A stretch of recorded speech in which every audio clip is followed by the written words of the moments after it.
This is a completely remote meeting with one small exception during our planning and zoning portion of the meeting, which is governed by some state rules. The current agenda is available at accgov.com/agenda. Online comments on this agenda have been received up until 5:30 today and will be entered into the record. There will be, I believe, at least a brief period of comment on the zoning item, which is item number 15. So with that, I'm going to go ahead and ask Clerk Spratlin to call the roll. Davenport. Here.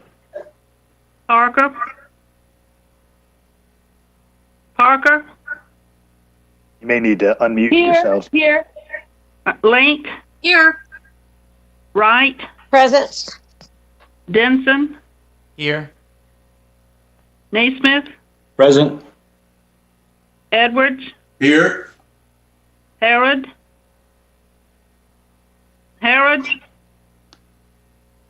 Present. Thornton. Here. Hamby. We have a quorum. Thank you, Madam Clerk. First order of business is approval of minutes of meetings of Tuesday, March 3rd, Monday, March 16th, Thursday, March 19th, and Tuesday, March 31st. Do I hear a motion to that effect? So moved. I'll second. I've got a motion from Commissioner Wright. I believe I've got a second from Commissioner Thornton. Yes. All right. Any discussion of those minutes? All right. Hearing none. All in favor? Aye. Aye. All right. Any opposed? All right. Madam Clerk, is there any written communication? No, we have none tonight. Thank you much. All right. Need a motion for suspension of rules for citizen input. So moved. Got a motion from Commissioner NeSmith. Do I hear a second? You're a second from Commissioner Edwards. Got a motion from Commissioner NeSmith, second from Commissioner Edwards for suspension of rules. All in favor? Aye. Aye. Aye. All right. Thank you. All right. Given the gravity of the situation that we and the entire community are in, I've asked if the manager could provide any staff updates on the front end of the meeting relative to our COVID responses. And so I'm going to go ahead and turn it over for a moment to Manager Williams. Thank you, Mayor. I appreciate that. I just want to briefly touch on the resiliency package and the work that we're continuing to do with that. As you know, several of the items that we felt could be helpful to the community and were also articulated by some of y'all early on, such as a low interest loan or no interest loan for businesses, the same for nonprofits, trying to support individuals and particularly our vulnerable populations through assistance via nonprofits. We've talked about the Athens Community Corps, Neighbors Helping Neighbors. So there were a number of things that were proposed. We continue to work with the Attorney's Office and Attorney Dan McCray to see what's possible. I will say, and I've heard the Mayor say as much of late, some of those, we were trying to figure out ways to build a bridge between our assistance and the federal government assistance. And I have to say, I've been quite surprised how quickly, for instance, some of their business loans are coming through, even as we try to figure out if that's something that we can do under our current configuration. I think regards to loans, it could be something we could do in the long term, but it may take some structural changes. And the attorney and I have a call with Dan McCray this Thursday at 2:30. And either way, the Attorney Drake and I have talked about resolving to have some direction to you one way or another by the end of this week regarding these various things. Earlier today, I sent out, some of you have been asking what our assessment is of the needs with some of our vulnerable populations.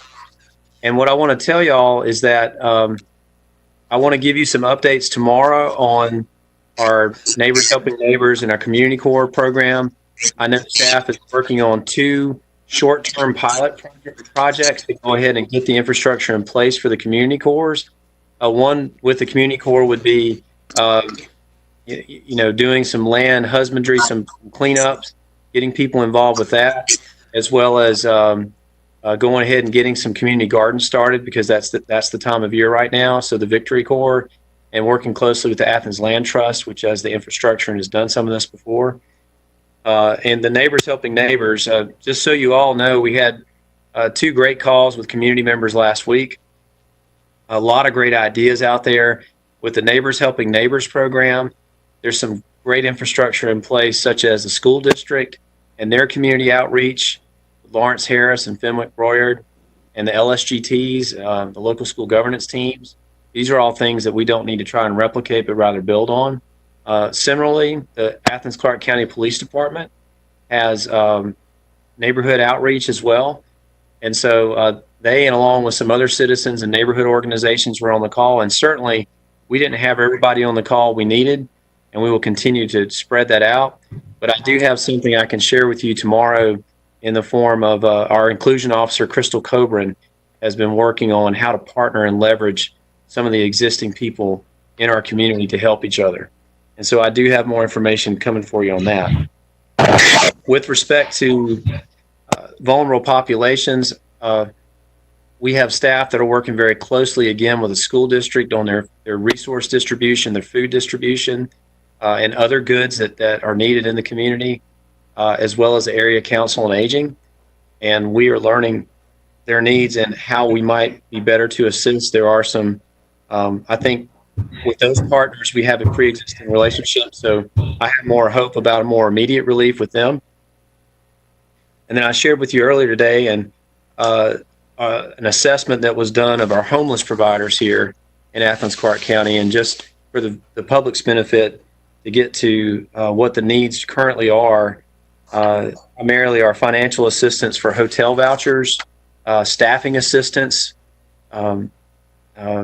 personal protective equipment for frontline service providers. That's pretty universal for all of these. Cleaning supplies for all, food and hygiene supplies for all, and then hygiene supports for the unsheltered population. And there are some things that we have already put into place, such as hand washing stations, and we are moving forward with trying to deploy some porta potties as well. With all the businesses being closed, as you can imagine, folks without shelter find ways to take care of their needs, and those have been cut off. And so we're working on deploying those as well. And again, we understand what the needs are. We have the resources to help, and we just need to make sure that we're doing it in the proper way, but do it as quickly as we can. So I'll stop there and entertain any questions that you have. I see a couple of virtual hands up here on my screen, so I'm going to start with Commissioner Thornton. My hand is up. Oh, God. Okay. Well, I had a question, but I didn't know my hand was up. First of all, I did look at your report about the homeless, and I was really glad that data and those areas are being paid attention to. So that has been huge for me. I do know that a proposal has been submitted to address some of those issues, and I'm assuming that Haley has that from, I guess, Michael Bean. Am I correct? Yes, she's been working very closely with him and the other homeless folks, homeless providers as well. Okay, so I am waiting really to see how that all comes out. I did notice the homeless. I did notice the hand washing little equipment over there. I did notice that the crowd seemed to be a little thinner. So I am excited that that we are dealing with this. I got a call today from Hugh. Somebody help me. I can never pronounce his last name. The restaurant guy, 5 and 10 on Milledge. Hugh Atchison. Yeah, he's going to be looking for sites to deliver 250 to 500 meals a day. Blaine, would you like me to give that forward that to you to see if how we can find some sites for him. I definitely am targeting Bethel Homes, but this is ongoing. It's a national effort. Would you like me to send that to Haley to help coordinate?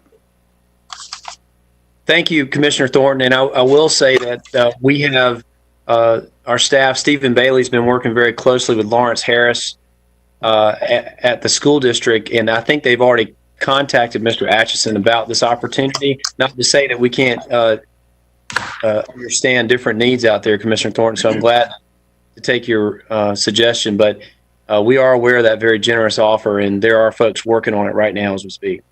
Well, we are looking at those areas that, what I'm looking at is those areas that are on the outskirts from those more convenient areas. Commissioner Davenport's area, my area going to North Athens.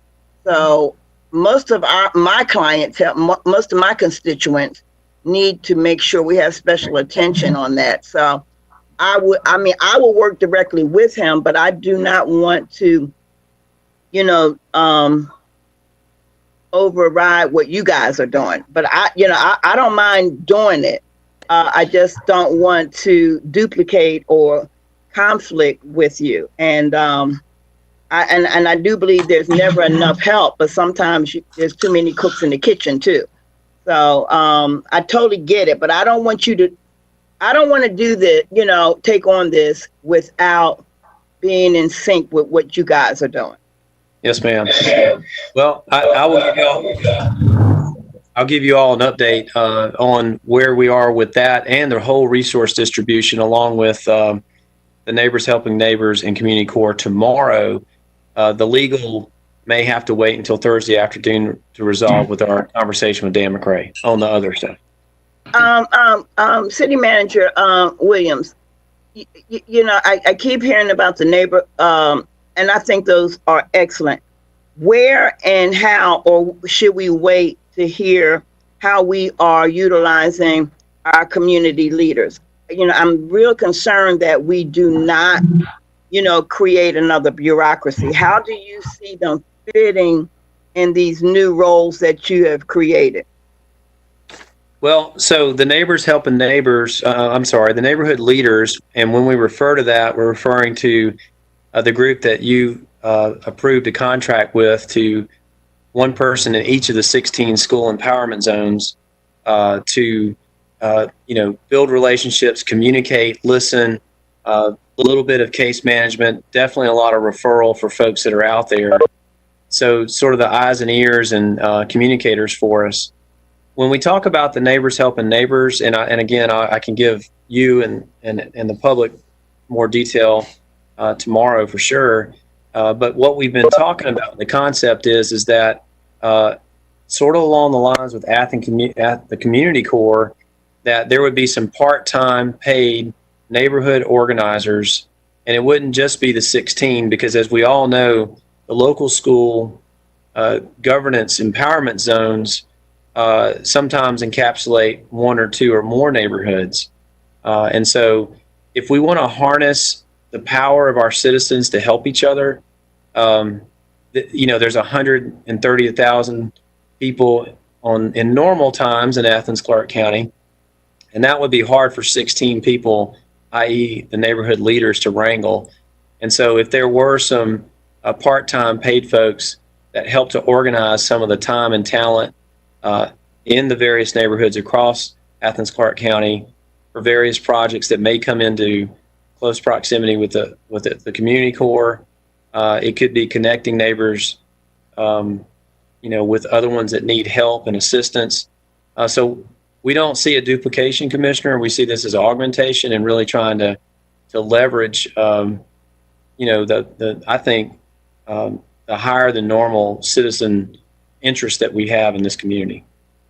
When you send your report, I would like to see, even though it may not be, a solid thing, I would really like to see, or somebody think it out on how we enhance the neighborhood leaders and the neighbor to neighbor. There has to be a connection, or we're going to just be creating bureaucracy on bureaucracy with no accountability.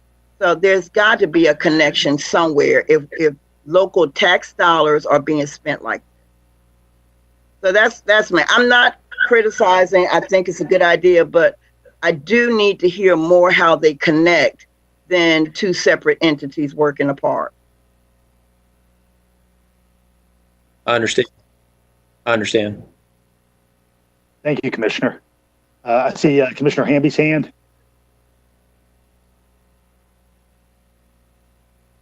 I'm going to unmute you, Commissioner. Oh. There you go. Well, I just had a whole bunch of good stuff I was saying, but actually not. But I was thanking the mayor for this and Manager Williams.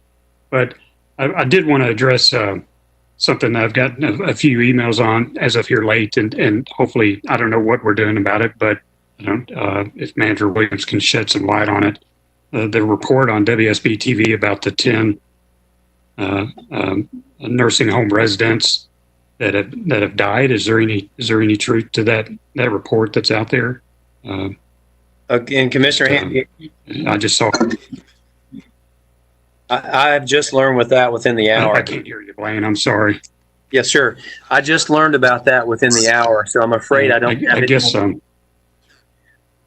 We can hear him, Mike.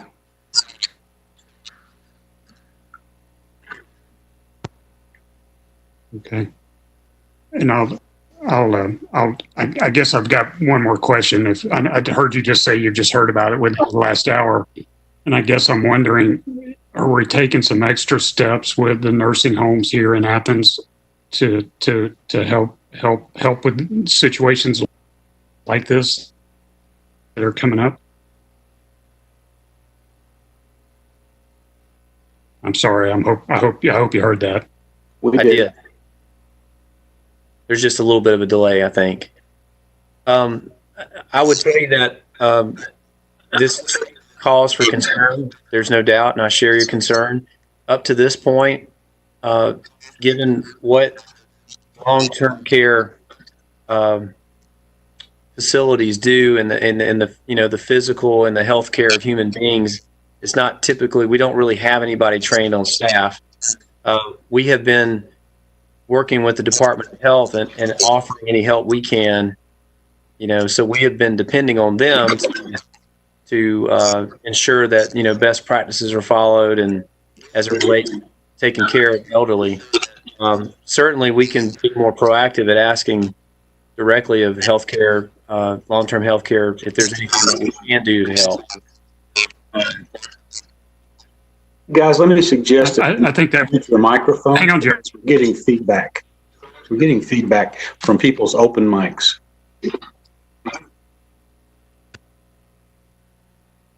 Blaine, I had one more question, then I'll turn it over to the mayor if that's all right. So I appreciate that, and I think we ought to talk with the Department of Health and the long-term facilities about what extra steps could be taken, because this is, of course, the most vulnerable population, and certainly I hope that if you can find out if the Department of Health is taking some extra steps to help address this as well, that would be good, just so we can be able to answer some of the questions that we're getting. So thank you. And I'll share, commissioners, after we had the first case at that nursing home facility or care home facility, I requested from the Department of Public Health what their general protocols were about those kind of congregant facility supports in the case of an infection. And I can forward that material to you just so you know as a baseline what their norms are. I do see Commissioner Parker's hand. You're muted, Commissioner. Thank you. Sorry about that. Thank you. Thank you, Mayor. Manager Williams, my first question had to do with some of the partners that are currently in your account of how we're moving forward, centered in our approaches. Particularly, you mentioned CCSD and the police department. I'm wondering first if those are the primary folks you're looking at moving forward with regarding resource distribution, or if those happen to be some names that you dropped first and foremost out of happenstance. Sure. And I would tell you, Commissioner Parker, we want to be responsive, but we also want to make sure that we're doing what you want us to do. And so there are no decisions being made. Certainly, we're not excluding anybody. I mentioned the school district in the first breath about the fact that they had already started a pretty robust food distribution effort. And as we talked about in the first draft of the resiliency package, that the two things that we knew were an issue even before this event were housing fragility and food insecurity. So when we talk about food insecurity, and vulnerable populations, two of our first calls were to the Council on Aging and their work, and Director Eve Anthony, and also the school district and the youth. And so that's why we called them first. The Neighbors Helping Neighbors, we had different representatives from different organizations, of which the school district and the police department were on the call because they do have a neighborhood focus. But certainly my only point there was just that they're already doing a lot of work and have contacts. And I think that's what we're really looking for is reaching neighborhood organizers that are already there, not trying to create new ones, and leverage their relationships and trust in the neighborhoods and knowledge of the local needs and try to augment that. Okay.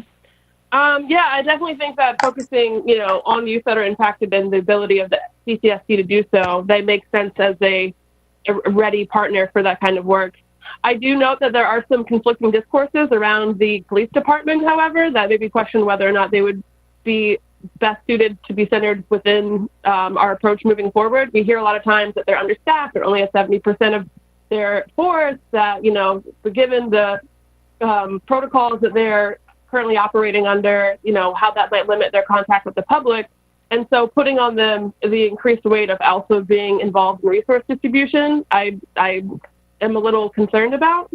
But I also just wanted to emphasize, and I'm glad that you see eye to eye to me with this, reaching for other folks that are doing this work in the community who are well-resourced and well-organized already. And I wanted to also ask two questions. The second of the three being, will there be another public forum for discussion of the resiliency package before we take any action as a body? Well, this might be a question for the mayor as well. Sure. I'll begin, and then maybe Manager Williams can continue.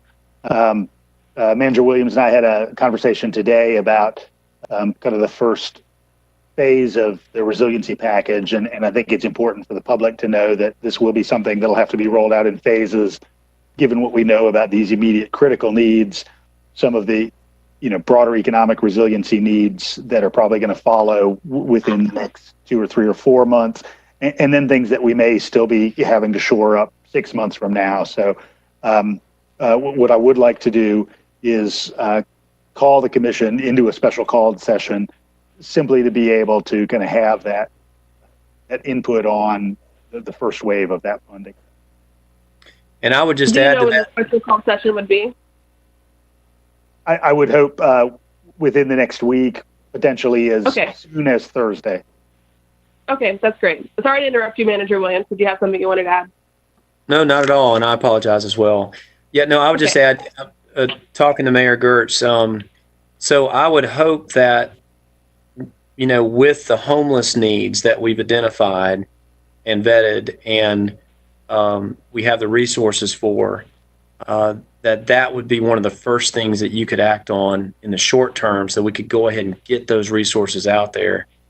These bigger concepts of the Neighbors Helping Neighbors and Community Corps, we need to bring more refinement to that, and we certainly want your input and the public's awareness and input of what we're doing there. So I think, to the mayor's point, there's some short-term, mid-term, long-term things.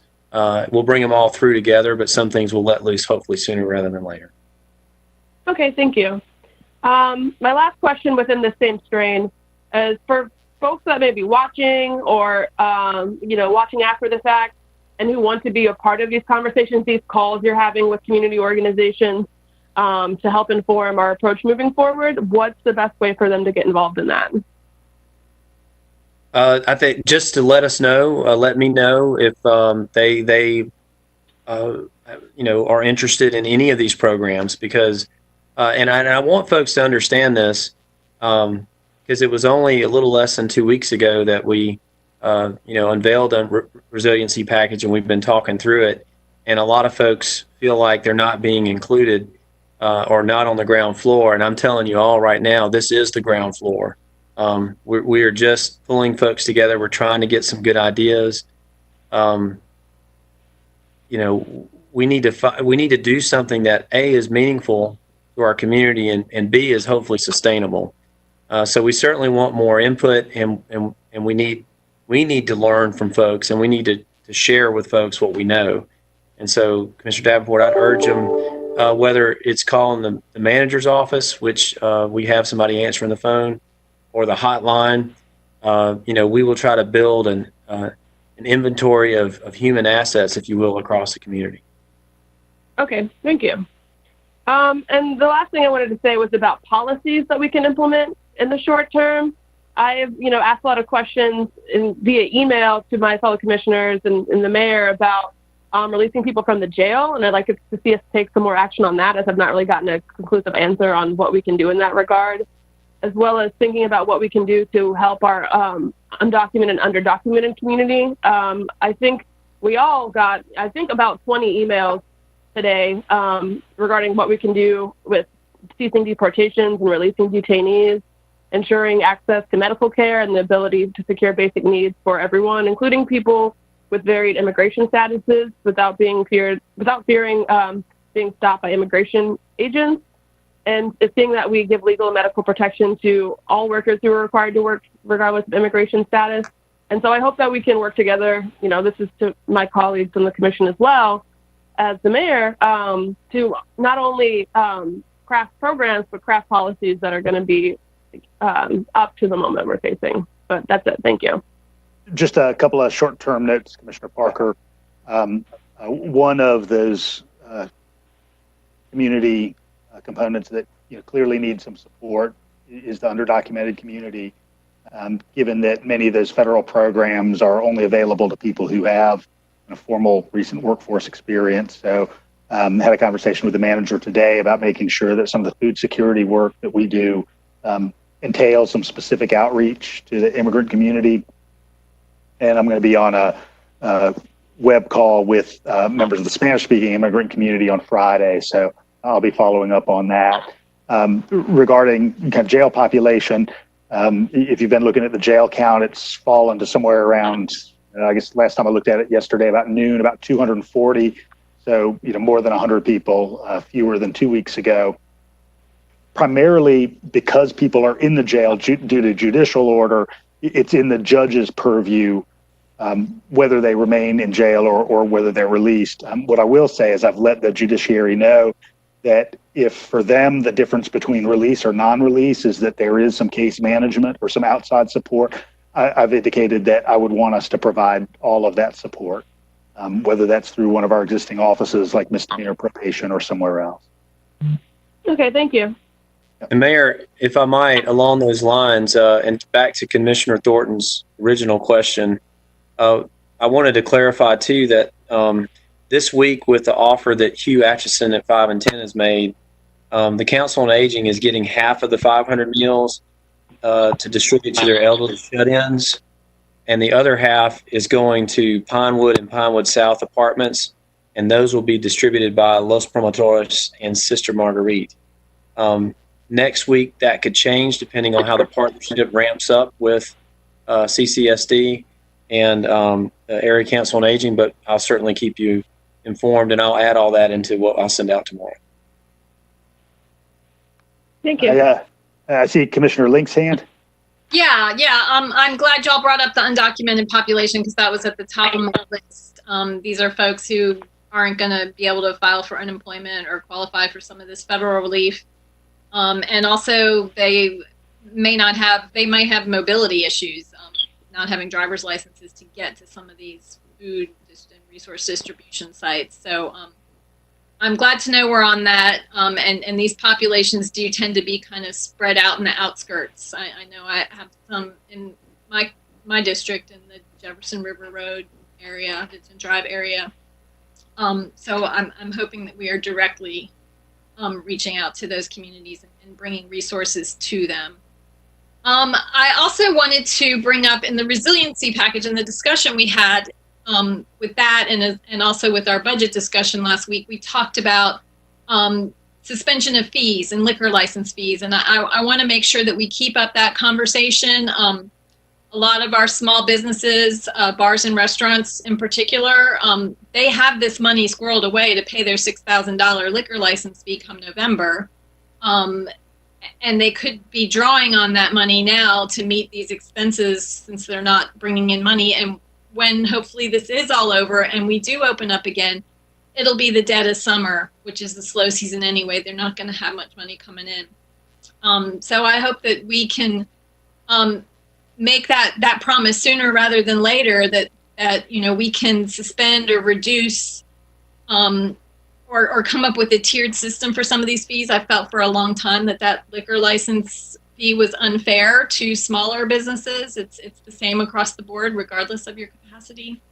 So I just want to bring that up so we continue that conversation, and as we move forward with our budget talks, we can offer some clarity to those businesses for what they can expect come November when those fees are due. I also had a question about the Downtown Development Authority was able almost instantly to offer $1,000 grants to businesses within the ADDA area, the downtown immediate area.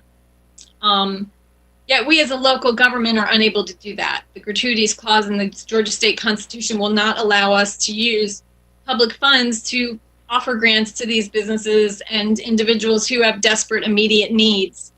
I have a question for, I guess, maybe the attorney, because the ADD is a development authority. Is that why they can do that? Is there another development authority we have access to or could create that could be permitted to do that? I'm just curious about how the state constitution might allow us to give our local community the assistance that they need immediately, because I'm not holding my breath waiting on the feds for some of this stuff. Attorney Drake?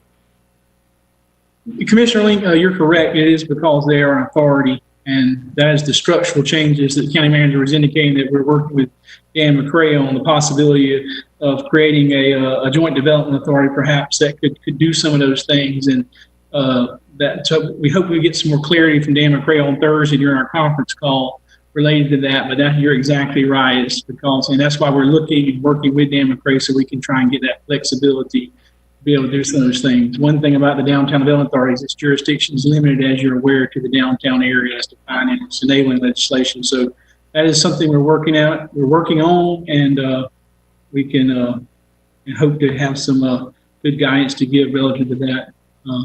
Okay, so 6 or 7 or 8 years ago, once upon a time, we had an economic development authority. It was disbanded in favor of an economic development department. Would that be something we could look at recreating? Would that have the ability to make those kind of distributions? I mean, I know that our economic development department does have some funds for economic development purposes, which I would hope that, preserving some of these businesses would qualify under economic development. Yeah, well, recreating that entity perhaps, or another joint development authority is something that we're looking at and considering. You're exactly right, Commissioner. Okay, great. Thank you so much. Yep. Thanks, Commissioner. I see Commissioner NeSmith's hand.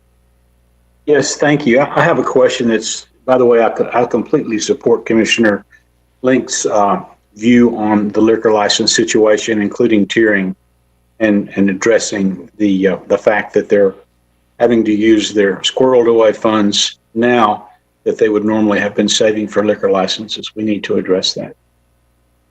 But a completely different question, Manager.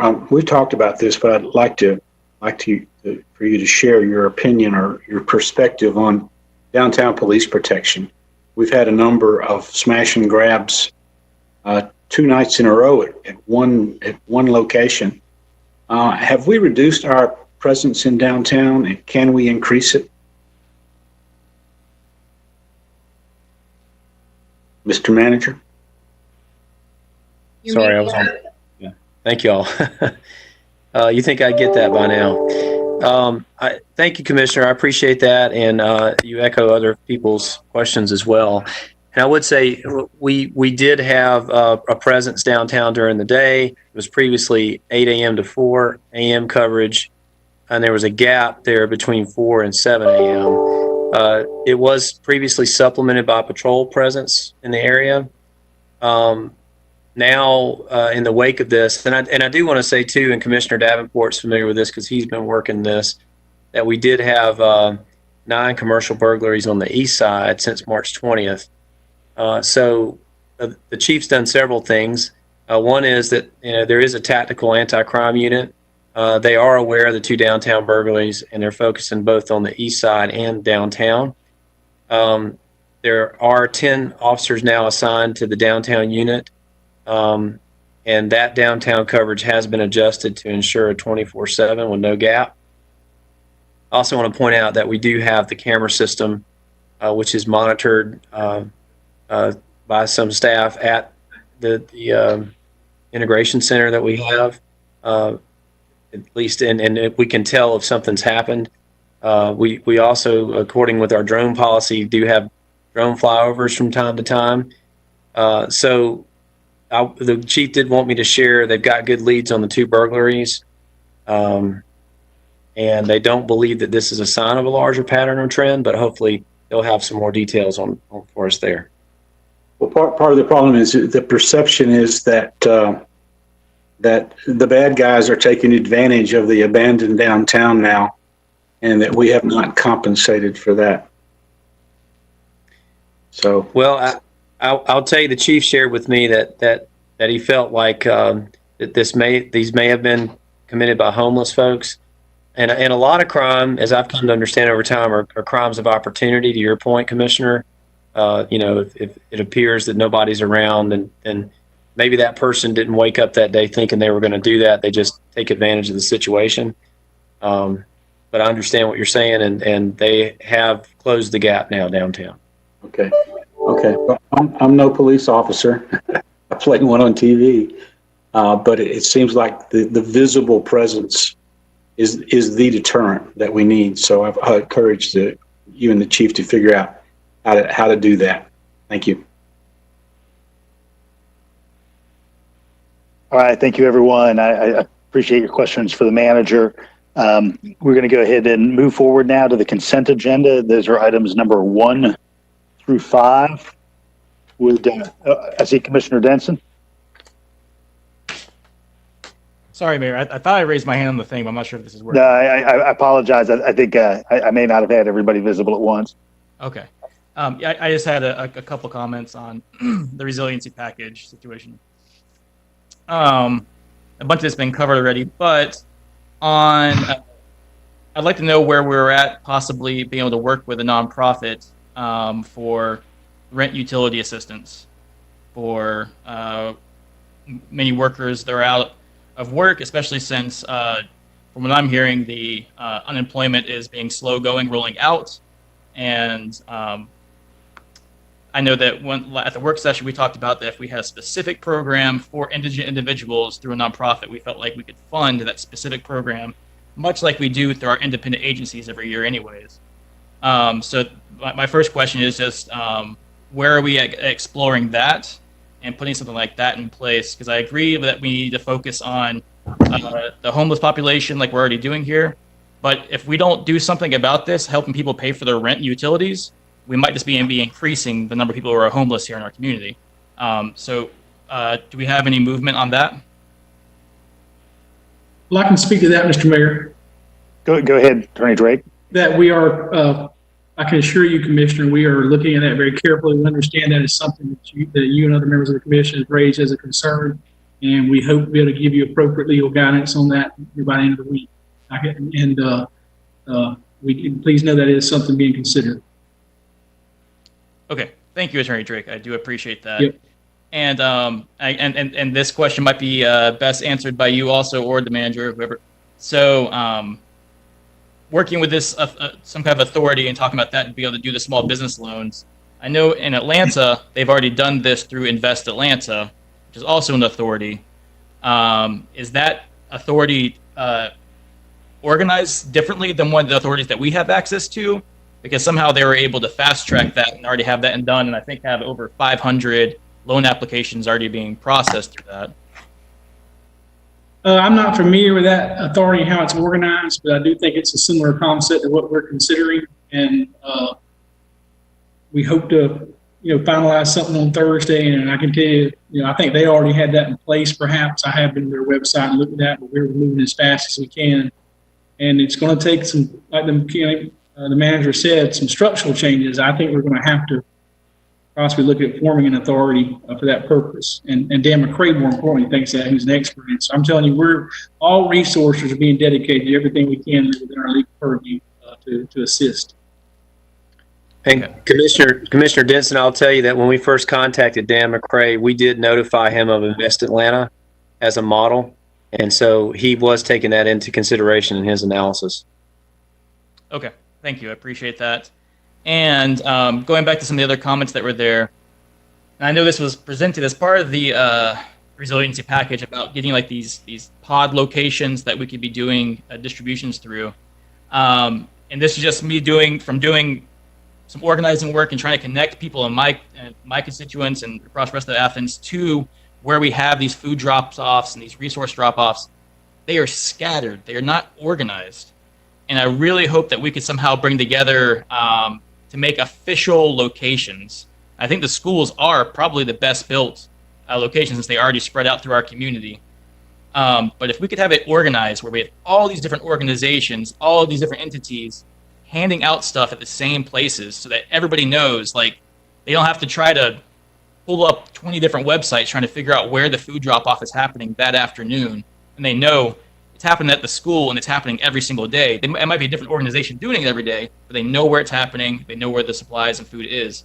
I really hope we could just get that organized so that everybody's cooperating together and not competing. I really feel like some of those resources are competing right now. And I support definitely the liquor license fee, maybe just reducing it by a fourth, since I think these bars and restaurants are going to be affected for probably at least 3 months. And then the last thing I want to bring up is for the long-term care facilities and the senior care centers. I know that there was a report earlier, I think last week, that the state was working with the National Guard to go to all these different facilities to make sure that they were prepared, that they were taking the correct steps whenever they were disinfecting their facilities. Do we know if the National Guard medical individuals have been here in Athens doing that work?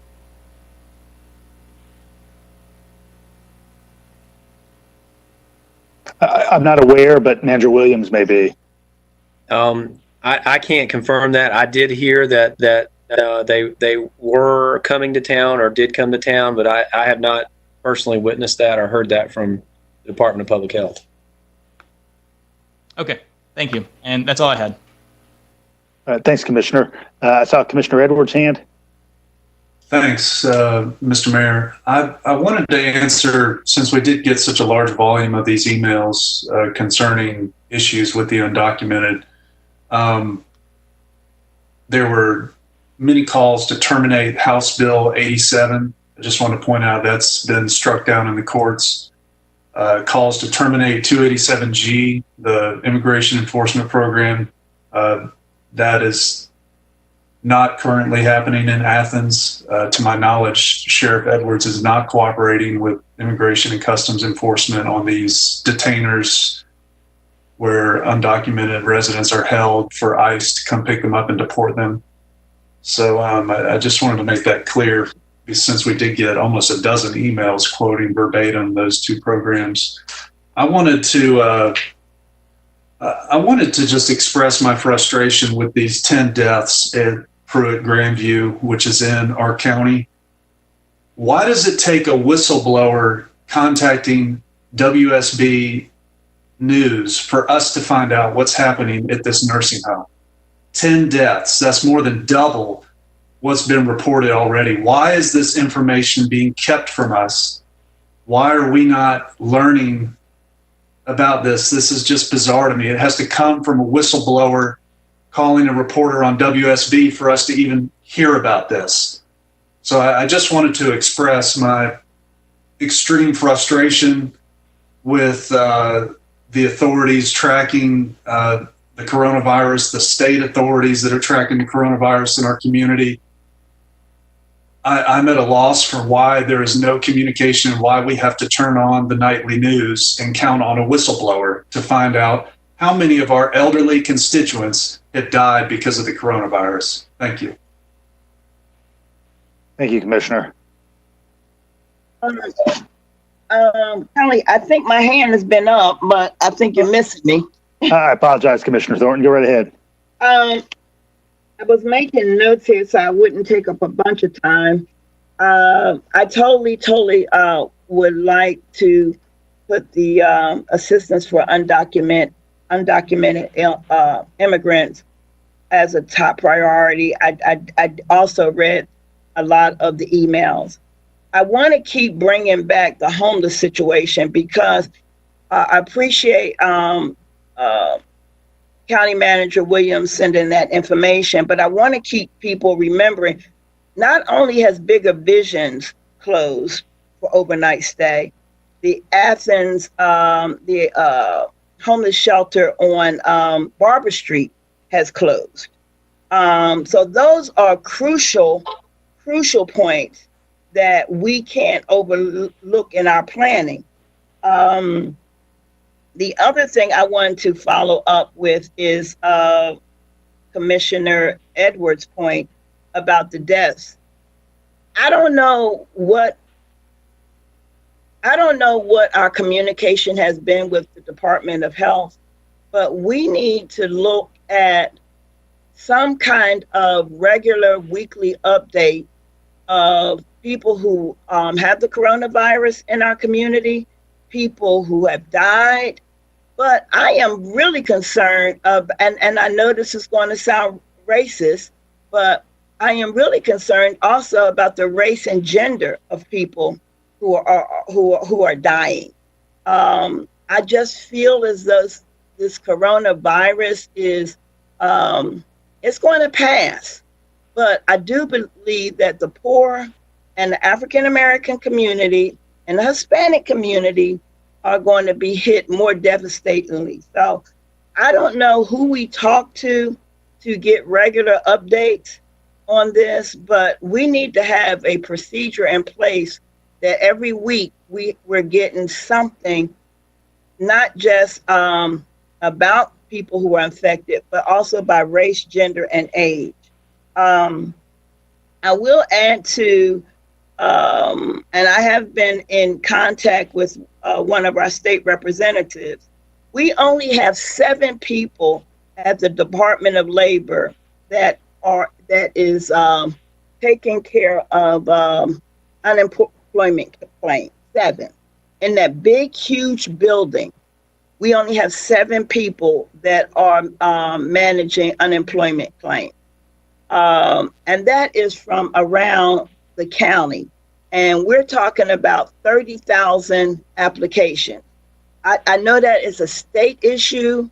I totally get it. That's why I called our state representative. But I want to put this on our radar as we're talking about what we need to do and how we need to do it. And the last thing I want to mention, we were talking about the gratuities. I don't even know how we can talk about the gratuities without talking to our state representative. I've called and I've talked to Attorney Drake that Spencer Fry is very interested. We've got to work across we've got to work outside of our local government to get some of these things done. So yeah, we need some changes, but some of the changes that people are really upset about are totally out of our hands. So that's why we got to work with our delegation on some of these things. And I think now is the best time to do it. And lastly, I did mention to Mayor Girtz a few weeks ago that we would like to keep the Prosperity Package Committee functional. We started off good once we got started. We have been stalemated for a minute. We have documentation of things that came out of our town hall meeting that may be helpful and maybe not. But I don't like wasting my time. We have spent a lot of time in trying to get community input, and I think to just wipe it away like it didn't exist, it's kind of like insulting. So I did speak to the mayor. I have not figured out how we do it, but we need to stay engaged as we're going through this process of crises, because there is an opportunity to create prosperity. So those are my comments. I hope that the county manager has taken note. Our attorney has taken note. But more importantly, I hope my fellow commissioners we'll keep working together on this, because it's huge now. And I do believe we have really set the pace on dealing with this virus. We could be a model county as far as this body is concerned if we continue to engage with each other. So those were my comments, and I thank you for listening. A couple of brief follow-ups, Commissioner, since I've had some related conversations. I had a similar dialogue, I think probably as the one you did with Representative Fry. And what I asked him is that in an extended order that the General Assembly provides, allowing the governor continued emergency power, that some explicit opportunity around local government abilities that really kind of get us out of as many components of that gratuities clause as possible, or at least clarify that some direct emergency relief aid does not fall afoul of the gratuities clause, I think would be a great thing. So I want to let you know that that's out there. I also did have a conversation last week with the Department of Public Health about the ability to get a deeper dive into demographic information, particularly on that page that I think everybody's been looking at twice a day as we see updated numbers. I would find it great if you could hover over a county and find more nuanced information. So I've asked for that, and they've said that it may be challenging given their system, but that they are going to look at that. And then I'm going to develop a specific sort of follow-up charge for the Prosperity Group, just to kind of make explicit what the role is in a new charge given our current environment. So I want to let you know that. So I've got a couple more hands. Thank you. Yep. Glad to help. I saw Commissioner Wright's hand. Is that my little hand in the chat box that you asked? That's right. Is that working? Okay, cool. All right. I just wanted to chime in that I do appreciate all the hard work that's been going in. I agree with what Mariah brought up and Melissa Link brought up first. I think that it shows what a good team we are, that we're all thinking along the same lines. And I think that staff and the mayor are working as hard as possible to come to some solutions as fast as possible. I was wondering, since we have devoted the Prosperity Package funding to the Resilience Package, if we could call it the Prosperity Package Resilience, something like that. It seems like it should stay the name since the money went to it. The artist formerly known as the Prosperity Package. Yes, exactly. But anyway, it seems like it should, the name should pick up with the money so that we're clear that people understand that our Prosperity Package we've been talking about for about a year or so is functioning during these challenging times and helping with some resilience solutions. That's my comment, and I'm glad my little hand, I think I'll see if I can make my little hand in that chat box go away now. Thanks. All right. Thank you, Commissioner. Follow-up, Commissioner Denson. Thank you, Mayor. Yeah, I just had one more question to the manager, to yourself, anybody who's able to answer this, and if not answered, maybe we can look into it. and this was to all the comments that we got about undocumented residents here, I want to make sure that there's no hurdles to them receiving medical aid and or testing that there's for undocumented individuals here. That has been a concern I've heard about. There's obviously the non-official hurdles, which is just the fear of them interacting with the state agency or the hospitals. But I want to make sure that we have an avenue for any of those individuals from those 3,200 households that we have here to be able to get tested and get medical attention without fear of deportation or any other. Do we have any information on that?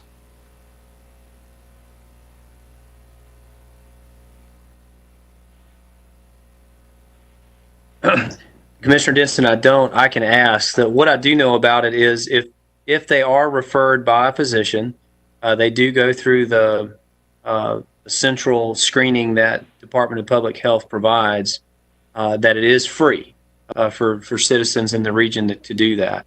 I will have to check. I would imagine that there is some ID check because of wanting to verify the person's identity, but I don't know how that would. I don't know that for sure. I'll find out and let you know. Okay, please do. Yeah, any information on that process that we can have, and if it turns out that there is some kind of ID requirements, definitely starting to advocate for some avenue that is available where identification might not be available. Obviously, that's in the best interest not only of those specific individuals, but of the entire community. Thanks, Commissioner. Let's see. I saw Commissioner Edwards. Did you have a follow-up? Okay. Let's see. Commissioner Hamby. Commissioner Hamby's digital hand. No, Commissioner Link. I'm good, Kelly. Okay. Commissioner Link, do you have a follow-up? Yeah, I'm fine. Thank you. You're good? Okay. Commissioner NeSmith? Yes, thank you. First of all, I want to say that I support the idea that Department of Public Health needs to start giving us some demographics. I mean, that's important to them. If they're not collecting them, I surely hope they do, because you've got to find the centers of the spread, and our constituents need to know the same thing. And maybe it's just by race and sex and age, but the more information we can give our citizens, the better we are. And then about the Department of Labor processing unemployment. I mean, I know that's not something we can do anything about, but somebody, Mr. Mayor, needs to call the Commissioner of Labor and explain to him, in case he doesn't know it, that not only are, the federal funds for unemployment are very, very important now, and they have increased them, and those funds are supposed to be being distributed.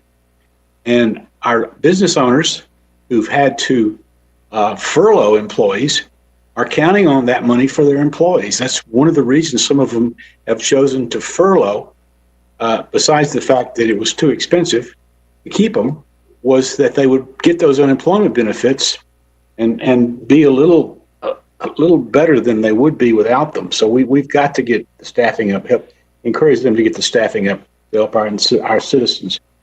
And as far as the undocumented immigrants, I'm sure we all understand. We need to make sure our law enforcement understands that we have to test and give medical care to them, not only for their sake, but for ours. Otherwise, they're going to be reluctant to get the testing that they need and the treatments that they need, and the disease will continue to spread from that population. Thank you. Thank you, Commissioner. All right, everybody ready to move on to the consent agenda? Okay. All right, so the consent agenda are items number 1 through 5. These are typically approved in a single vote, but I wanted to ask first if any commissioner would like to remove an item from the consent agenda.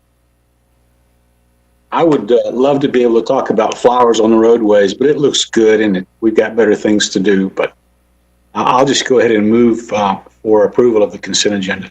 I'll second. Mr. Mayor. And I believe we have an ordinance that needs to be read by the attorney. That's correct. There are two ordinances, Mr. Mayor. I'll read both of them. One is with item number 1. The other was item number 2 on the consent agenda. The first one is an ordinance to amend the Code of Athens-Clarke County, Georgia, with respect to partial removal of parking restrictions on Henderson Avenue and for other purposes. The second one is an ordinance to amend the special purpose local option sales tax 2011 budget for Athens-Clarke County so as to provide additional funding for the special purpose local option sales tax 2011 project number 19 animal shelter expansion project and for other purposes. And that's all the items on the ordinances on the consent agenda, Mr. Mayor. Thank you, Mr. Attorney. All right, I believe I have a motion from Commissioner NeSmith. I have a second from Commissioner Wright. All in favor of approval of the consent agenda? Aye. Any member opposed? All right, motion carries. Thank you, everyone. We're moving on to old business.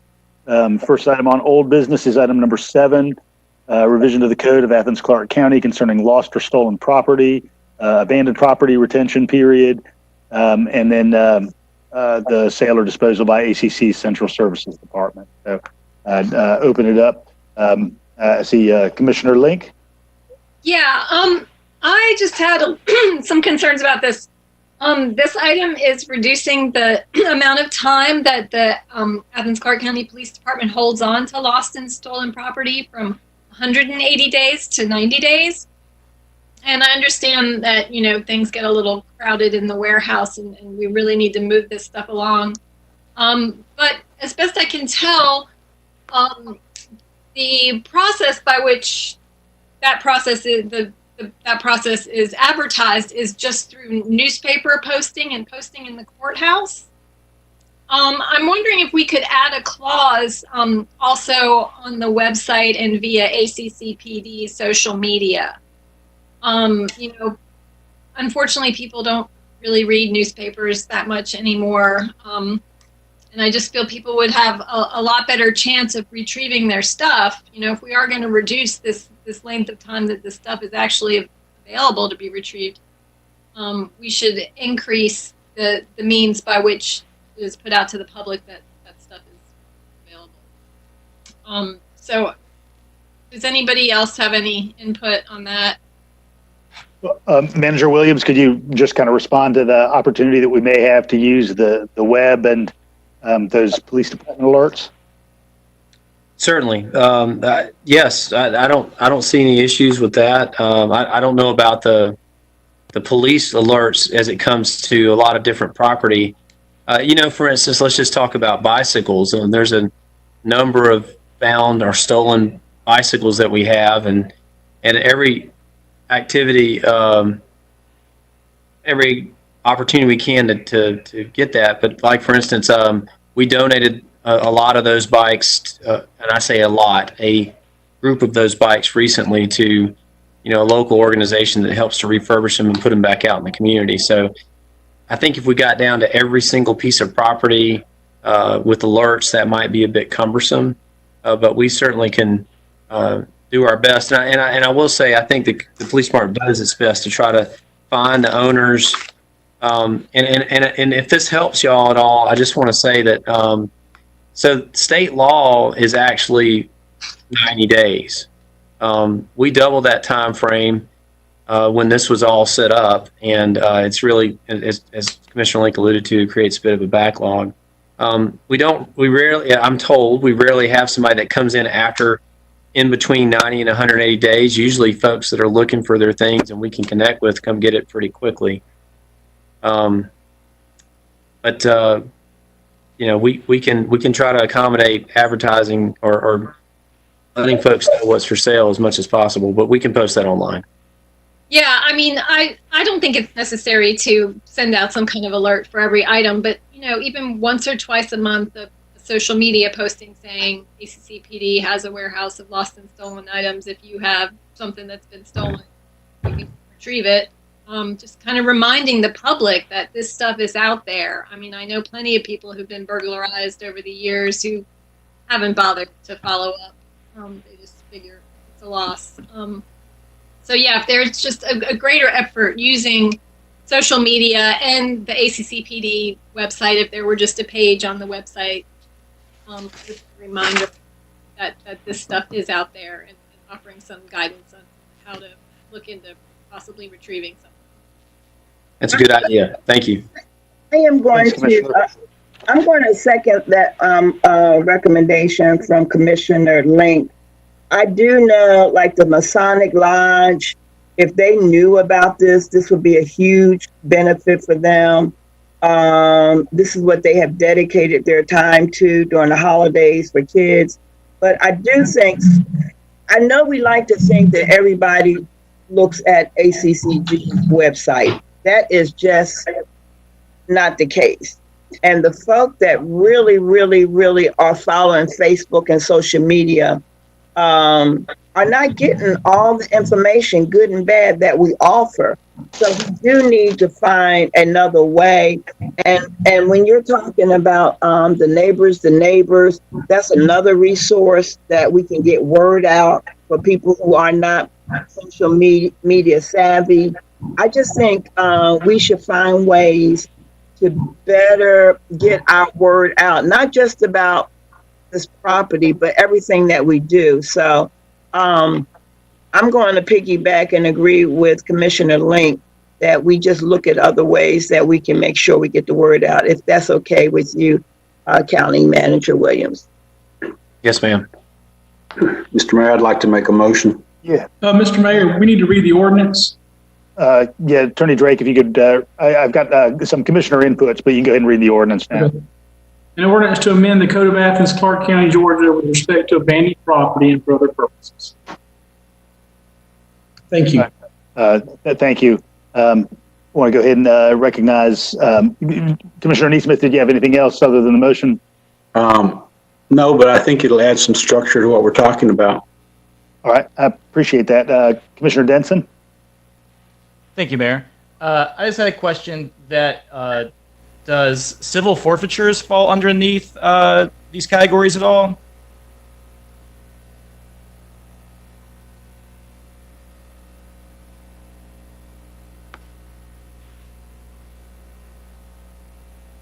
I guess Manager Williams or Attorney Drake. If I know it says lost or Clusters. how's it worded here? Abandoned property is what it's talked about, but does that cover civil forfeitures by the police?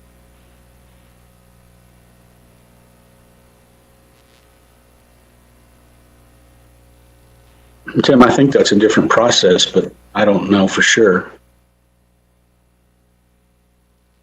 That property belongs to the county. Commissioner, I don't believe it covers civil forfeitures, but I need to confirm that. Okay. We'll circle back in a couple of minutes. Commissioner Wright? Thank you. I guess I want clarification on, and Melissa, it might be because you have been talking about this or emailing about it. Are you saying we need to do a better job letting everybody know it's changed to 90 days? Or are you saying we need to do a better job when something's about to end its 90 days? I think just a better job in general of letting people know that this process is out there through which they can retrieve stuff. There's no need to be specific about what that stuff is, but just a regular kind of public service announcement, letting folks know that our police department does have a warehouse of lost and stolen property. If you lost or property stolen, you might want to check in on it. Letting people know that they only have 90 days from when the time that property ended up in the police's hands. I didn't even realize this process was out there, and the ordinance states that it's to be advertised through posting in the newspaper and posting at the courthouse, which I don't believe gets a very broad audience. So just some regular public service announcements out there, either through social media, through our ACC, website, slides on the main page of our webpage, and just those kind of regular PSA type things that go on out. Okay, well, I support that, and it could be also that we sort of make a little spot in the water bill insert that gets a lot of coverage. Just make sure everybody knows that it's happening and promoting this timeline of 90 days and not really specifying that it's changed, but that it just is what it is. Yeah. Does that capture what? Yeah. I'm supportive of that being incorporated in the agenda item. Thanks. Well, Commissioner Denson, I've been told that civil forfeitures are not part of this, that a judge would have to figure out that. But that, then again, that what you might mean about civil forfeitures, you know, if there are, you know, assets that are seized because of a crime, there's a whole nother process that deals with that. That's not what we're talking about here. Okay. Okay. I just wasn't sure because there is on section 1 it says temporary retention as evidence. That part of that was ended, so I just wanted to make sure. And I guess just linked to that, if we could get an update when possible about what our civil forfeiture policies are here in Athens-Clarke County, I would really appreciate that. Yes, sir. All right. I think everybody's had their question answered about this agenda item. Commissioner NeSmith, you want to make a motion again? Yes, I would. I'd like to add 3 amendments to the matter. One is that we would have public service announcements advertising the fact that we have a process, a 90-day process, and that here's the website to go find the items that we have. That we delay putting things on the list for 30 days in case someone comes forward in the case of stolen property. And then after 30 days, we put it on a list that is online that shows the description of the item and the number of days until the 90 days has expired. I'll second that.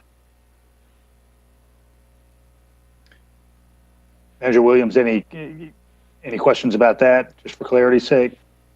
Sure. A water bill insert can be pretty expensive, but what we could do is put it in the quarterly insert, the newsletter that we've been doing this year. That would be a less expensive to do that, if you would agree.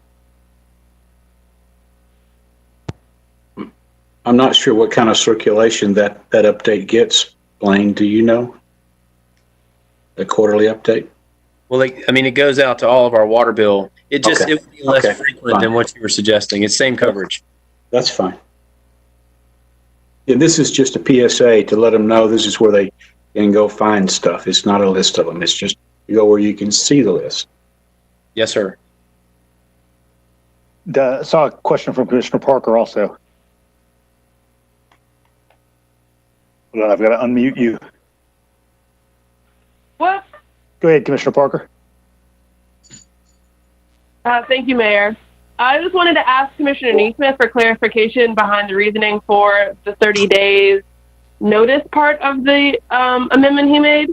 Yeah, I may be on rough ground there, but it seems to me like in the case of recovered stolen property, that it might be that the police notify the victim.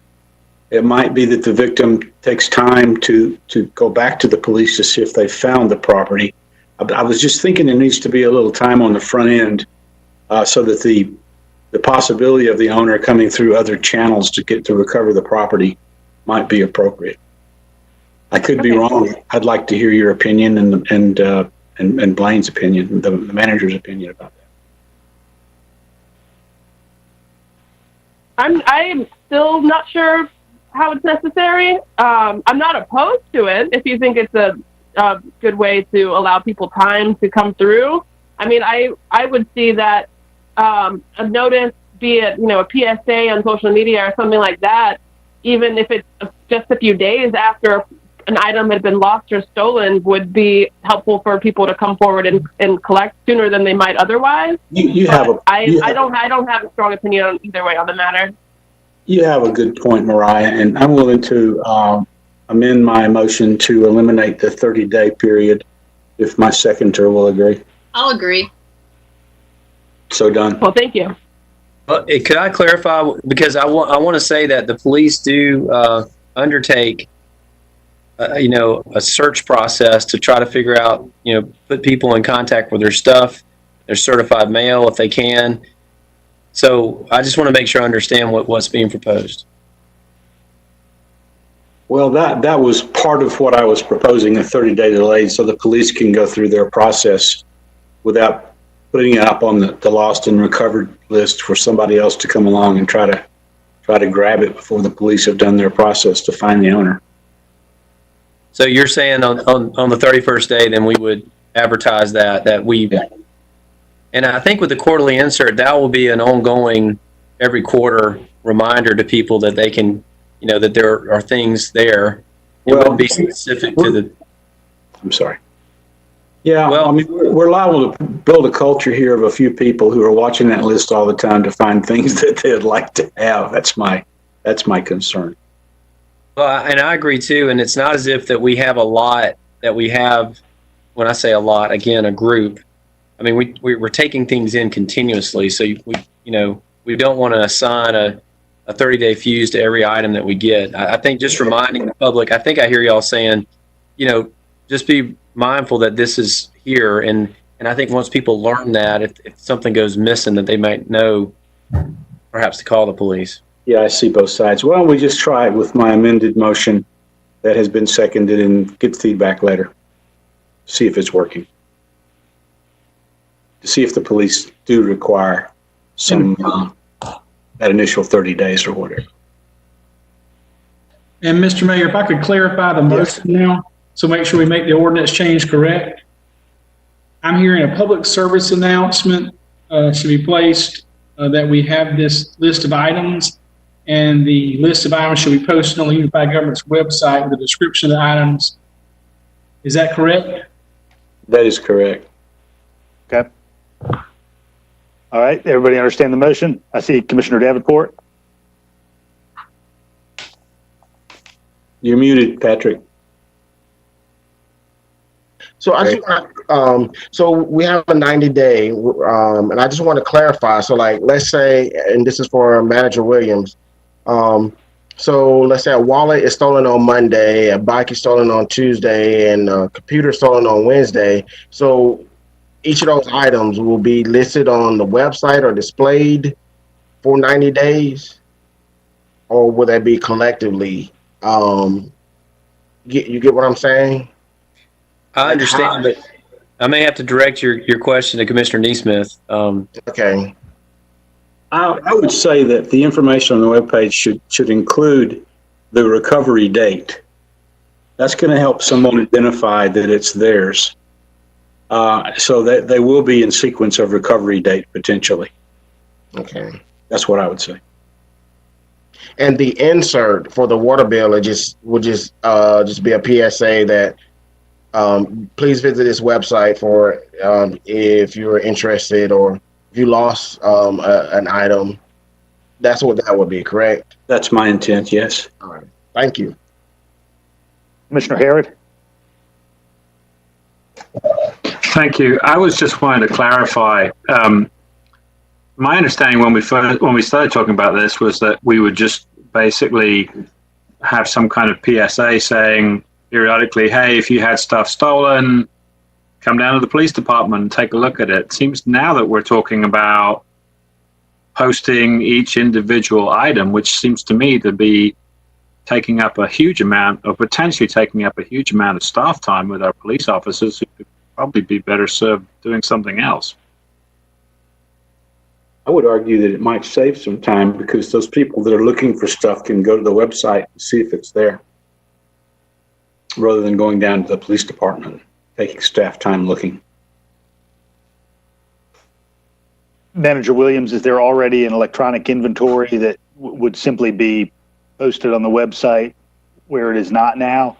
I guess, I can see either perspective depending on what kind of mechanism is underway as we sit here today. Well, if y'all would like, we can delay this and give y'all the procedures that surround this in detail, and then you can decide if those aren't sufficient. What would be the best thing? Because, as far as stolen property or things, most of this stuff is sort of lost and found type things, but we can clarify all that for you and before we rework the whole thing. I would be happy to withdraw my motion and replace it with a table for 30 days. I agree. That's probably the best route. So done. All right. Everybody comfortable with tabling this till next month? All right. Motion from Commissioner NeSmith to table, second from Commissioner Wright. All in favor? Aye. Any opposed to tabling? All right. We're going to come back around again, my friends. All right, we are moving on to item number 9, which are revisions to the stormwater management ordinance, particularly pertinent to redevelopment of some existing areas. We talked about this at the agenda setting meeting. I'd certainly entertain any questions that commissioners have about this. The Commissioner Davenport, any question about this? No? Okay. Your little hand icon is up on my screen, Commissioner. Mine's up. NeSmith? Yes, thank you. I'm in full support of this. I think anytime we can relax the stormwater ordinance for redevelopment, we win. And so does the developer, property owner. Because we have avoided development on a greenfield, and we have improved the stormwater management of an existing facility. And we've also we've also reduced the expense of the property owner in redeveloping that property, so they don't. They're more likely to do this redevelopment, which will be mostly commercial redevelopment, which we need. Thank you, Commissioner. Any other comment on this item before I have Attorney Drake read the ordinance? I guess my hand doesn't show, Kelly, but anyway, after I did for my constituencies that have always been kind of watching stormwater, I do think this is a good policy. Manager Williams explained it to me very thoroughly. I think it's an economic booster. So I do not expect a whole bunch of people to call me and ask me, what happened. This is nothing that I think will hurt my constituency and my community. It will enhance the economic growth and development in the long run for all of Athens. So this is not a bad thing, according to my conversation with County Manager Williams. Manager Williams, do you have anything you want to share to that? Thank you, Commissioner Thornton. I think Commissioner NeSmith covered that pretty well. We're just trying to add some flexibility for redevelopment so that we can entice redevelopment as opposed to greenfield. And if it helps the public to understand what we're talking about, a lot of the development in Athens-Clarke County was developed before we had any stormwater standards. And what we mean by stormwater is, the amount of water that comes off a property and the quality of water that comes off the property. So if you think about, say, some properties that have been around for a long time, say on Atlanta Highway, right now the rainwater hits the pavement and it flows out to the street. If we can get somebody to redevelop and we give them some flexibility on how they handle both the quantity and quality of water, and that is a definite improvement over what sits there today. And so we want to try and be flexible, encourage redevelopment, and that is in line with what I think this commission and previous commissions wanted to see as far as land use development. Thank you, Manager Williams. I see Commissioner Edwards' hand. Thank you. Manager Williams, I'm looking at section 5-4-9, section A, titled Long-Term Maintenance Inspection of Stormwater Facilities and Practices. what stormwater facilities are eligible for inspection?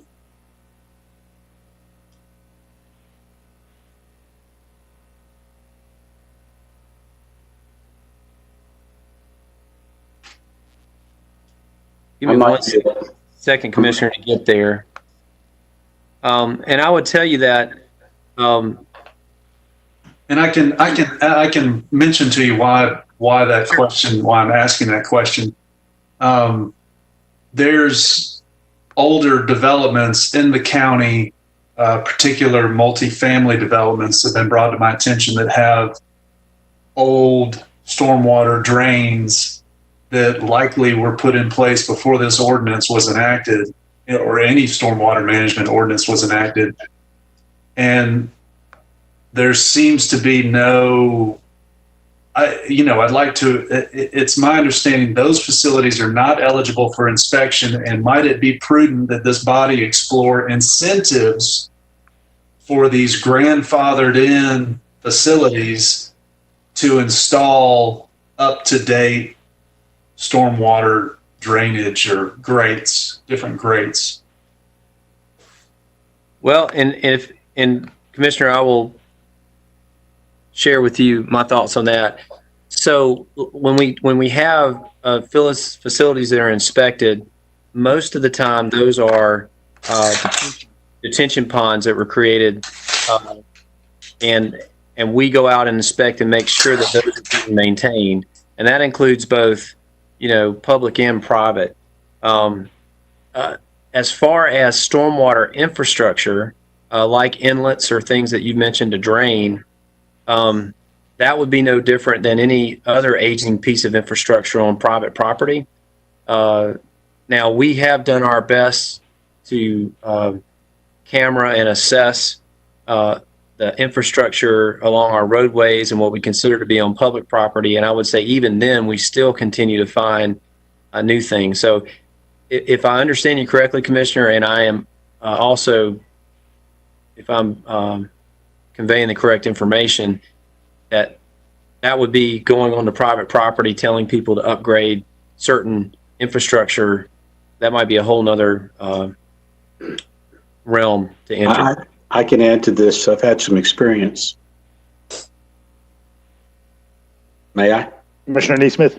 Well, let me just follow up real quick. 1 second, Commissioner. I know that helps clarify my thinking, Manager, that this section applies predominantly to detention ponds, and that there's a right of entry for inspection of those ponds.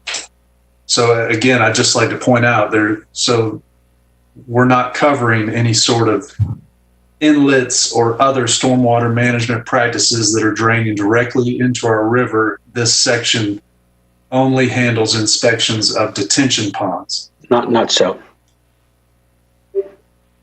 The inspection can occur on any piece of stormwater infrastructure that is covered by an easement on the property deed.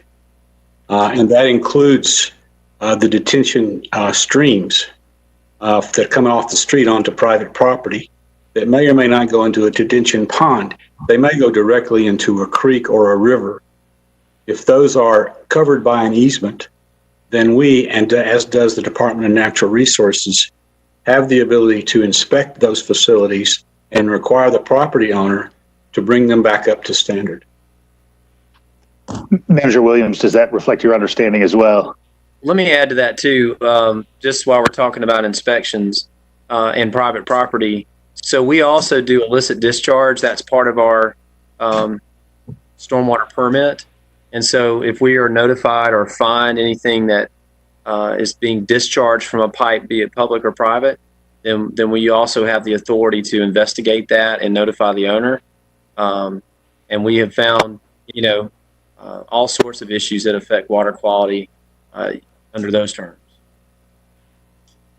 Okay, so Manager Williams, if it comes to a citizen's knowledge that a particular multifamily development parking lot is allowing an extreme amount of pollutant discharge into the river, they could issue a complaint to your office that would then trigger a response. Yes. Now, let me say this as well. Again, let's talk about the infrastructure, the inlet. Well, I think you're probably getting closer to your original intent and question from a water quality standpoint, not a quantity standpoint, if I understand you correctly.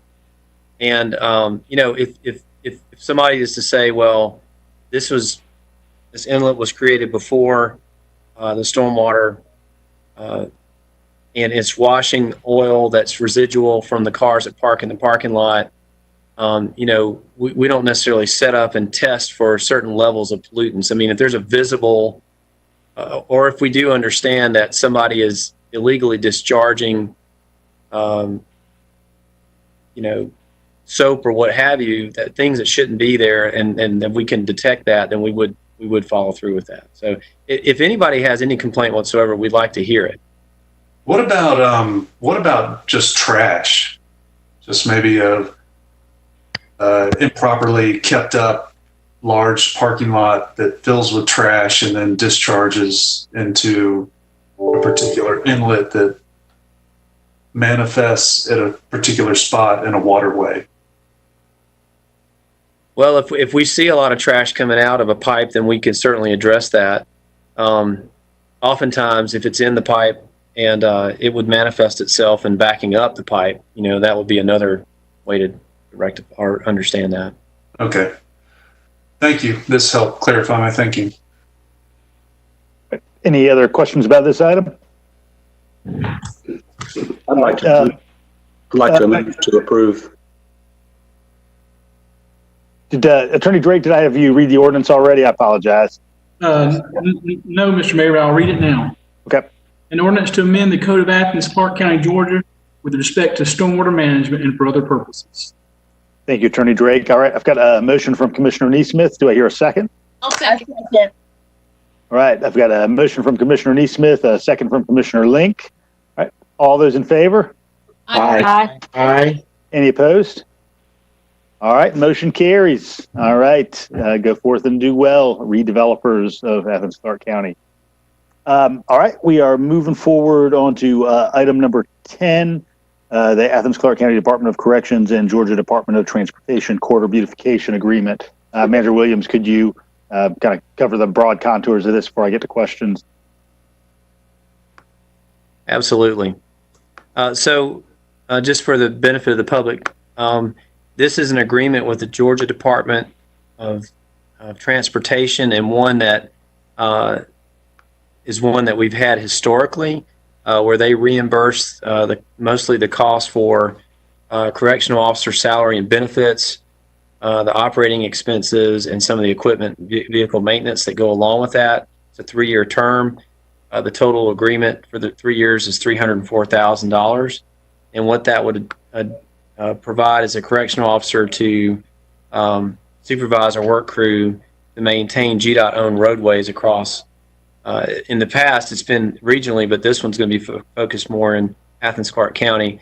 And as every one of you are acutely aware, we've got litter issues, particularly around the loop and on our major thoroughfares, which mostly are GDOT-owned. And so this will bring some additional focus to cleaning up those arteries. Thank you, Manager Williams. I had a question from Commissioner Parker. Thank you, Mayor. So a few questions here. Could this money be provided by GDOT even if we paid inmates for their labor? I'm not on mute, okay.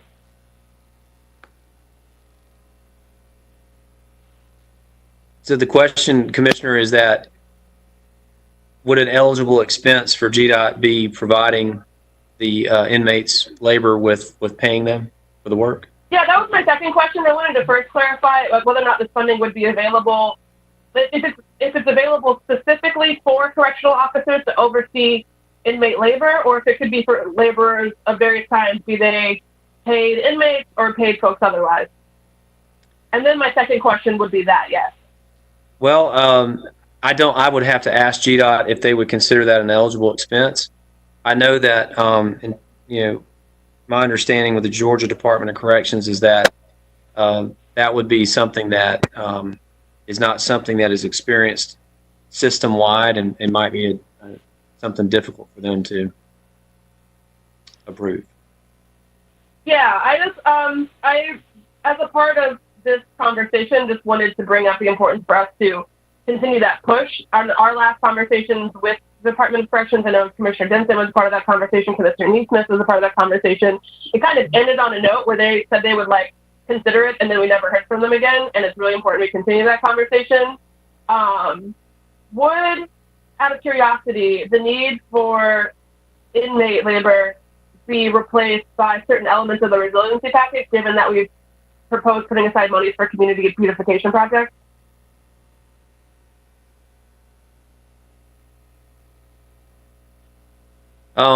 Certainly. I mean, we would just have to find different funds. I mean, you could, well, I mean, I don't know what GDOT would or would not allow with their funds. The traditional agreement has been as presented.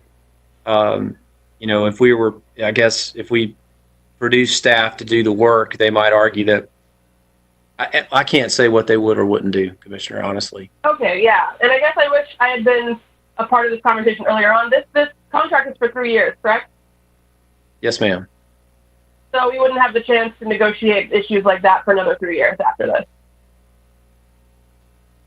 Well, we could look at the grant. I mean, you could certainly bring up those points, and we could seek if they were friendly to amending the grant. Is it tied to a certain timeline where, like, would that be possible?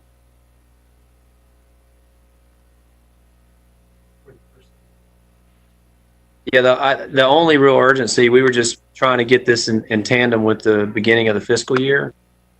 This is beginning on June 1st? July 1st. July 1st. So there is some time to potentially have that conversation. Well, sure. I mean, there's not a magic hard stop with July 1st. It was just getting it in tandem and getting that moving. Yeah. There's no, I mean, we can go back to the GDOT and ask these questions for sure. Okay. I'd like to motion that we put this on hold in order for us to have those conversations. I second. If y'all would, in the wake of this, if so approved, if you'll provide me the specific questions that you would like answers to, we will get those. Oh, absolutely. Thank you, Manager Williams. All right. Got a motion from Commissioner Parker, a second from Commissioner Wright. Commissioner Wright, further comment? I just wanted to reach out to Mariah so that I can help work on some improvements with you on that, because I do support making sure this document is what we want it to be for the next 2 years at this opportunity. Great. Thank you. Any questions right now that you want to make sure is part of the dialogue as we move forward? Commissioner Denson? Thank you, Mayor. I guess my big concern is, from my understanding of our conversations on this issue, that even if GDOT said that they would move the funding, that the Department of Corrections is not allowing us. They have actually passed a policy not allowing us to pay inmates. Is that not correct, Manager Williams? Commissioner Denson, I'm not sure about that. That may have been a conversation had with the warden, but I've not been a part of that yet. So it could be. I'm not aware of it. Okay. From the last conversation that I've had in the research I've done, my understanding is that the Department of Corrections Commission passed a policy barring us from, and I'll just go on. So even if we're able to get these changes from the Department of Transportation, I'm just not going to be able to support any program that's going to be relying on unpaid inmate labor if the Department of Corrections is not going to allow us to, at least until we restart those discussions and negotiations with the Department of Corrections to change that policy so that we can be giving inmates a stipend. I feel like that's an integral part of this whole discussion. Commissioner Edwards? No. Commissioner NeSmith? All right, I've got a motion and a second to hold. I'm sorry, additional comment from Commissioner Parker. Yeah, I thank you, Mr. Mayor. I wanted to thank Commissioner Denson for adding some context to this conversation, and I wanted to echo some of his concerns. I do hope that we can investigate in this interim period, be it through reinitiating conversations with the Department of Corrections, having conversations with GDOT to see if we can create some form of inmate stipend, or whether or not these this program would still be in place, whether or not we found a different mechanism by which to give inmates a stipend. But I will be supporting it if it goes forward without those things in place. Thank you, Commissioner. Got a motion and a second. All in favor of holding? Aye. Aye. Aye. Any opposed? Aye. All right, motion carries. All right, moving on to, let's see, item number 11, the FY21 Unified Government / University of Georgia Transportation Agreement for student, faculty, and staff ridership.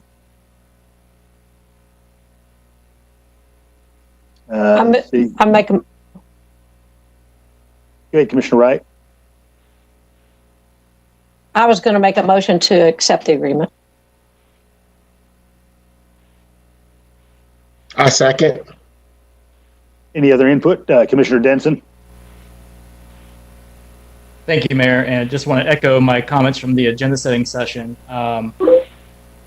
that I would like us to start negotiating very soon with the University of Georgia.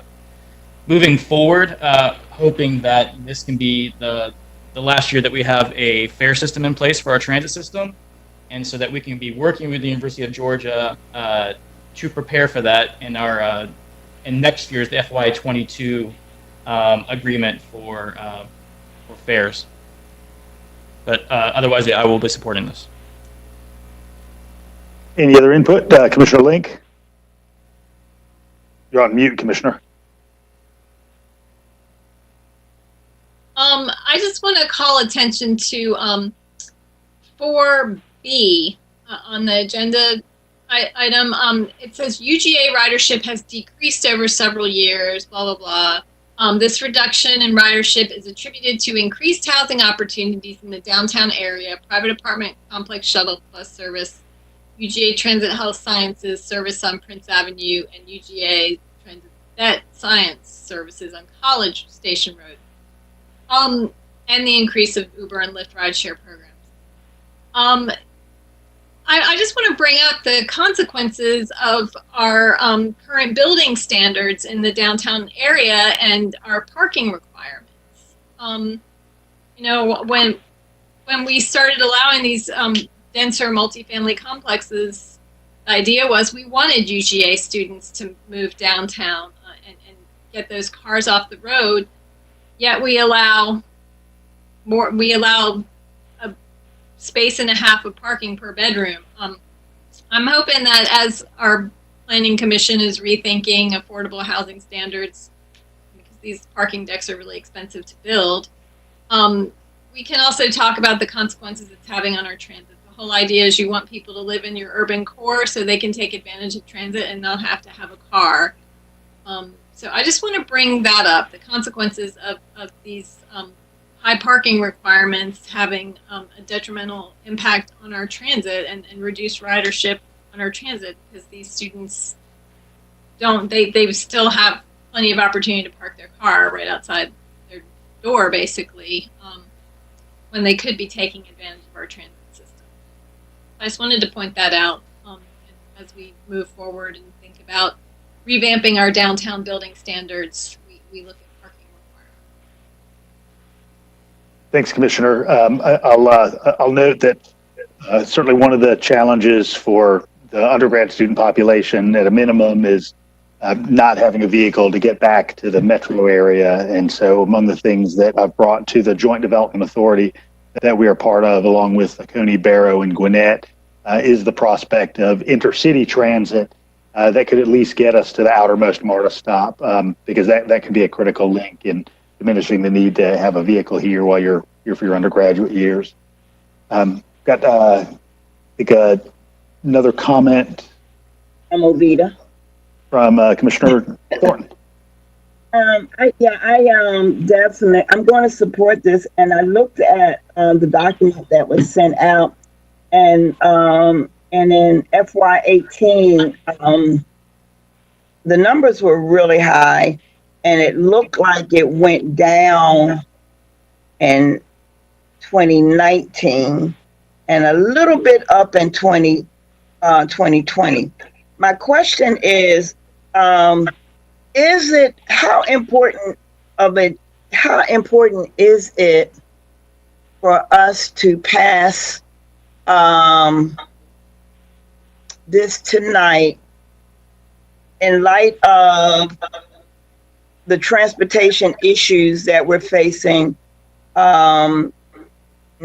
Maybe I'm not understanding this correctly, but I looked at when the payments are due. But now, will this change maybe next year, or because of the slump we're in now with transportation? Am I making sense? Commissioner Williams, could you talk about the time sensitivity of this? Or Manager Williams, I'm sorry. I'll say thanks for the upgrade, Mayor. So the way that we've negotiated, and has been true of the agreement in the past, that the most fair way, if you will, to try to predict the ensuing year would be just averaging the previous 3 years. So okay. To answer your question specifically, Commissioner Thornton, this lapse in ridership that we currently have would factor into the next agreement. It was similarly structured. Okay, thank you. Commissioner NeSmith had a question. No, actually, I just wanted to respond to Melissa's comments and just point out that one of the reasons ridership is down as a result of the student housing downtown is because the students don't need to ride our bus. And they've parked their car at their apartment, and they don't drive it nearly as much. So I think the ridership is down because they don't need the ride. They can catch a UGA bus across the street at the bus stops, or they can walk. That's a good thing.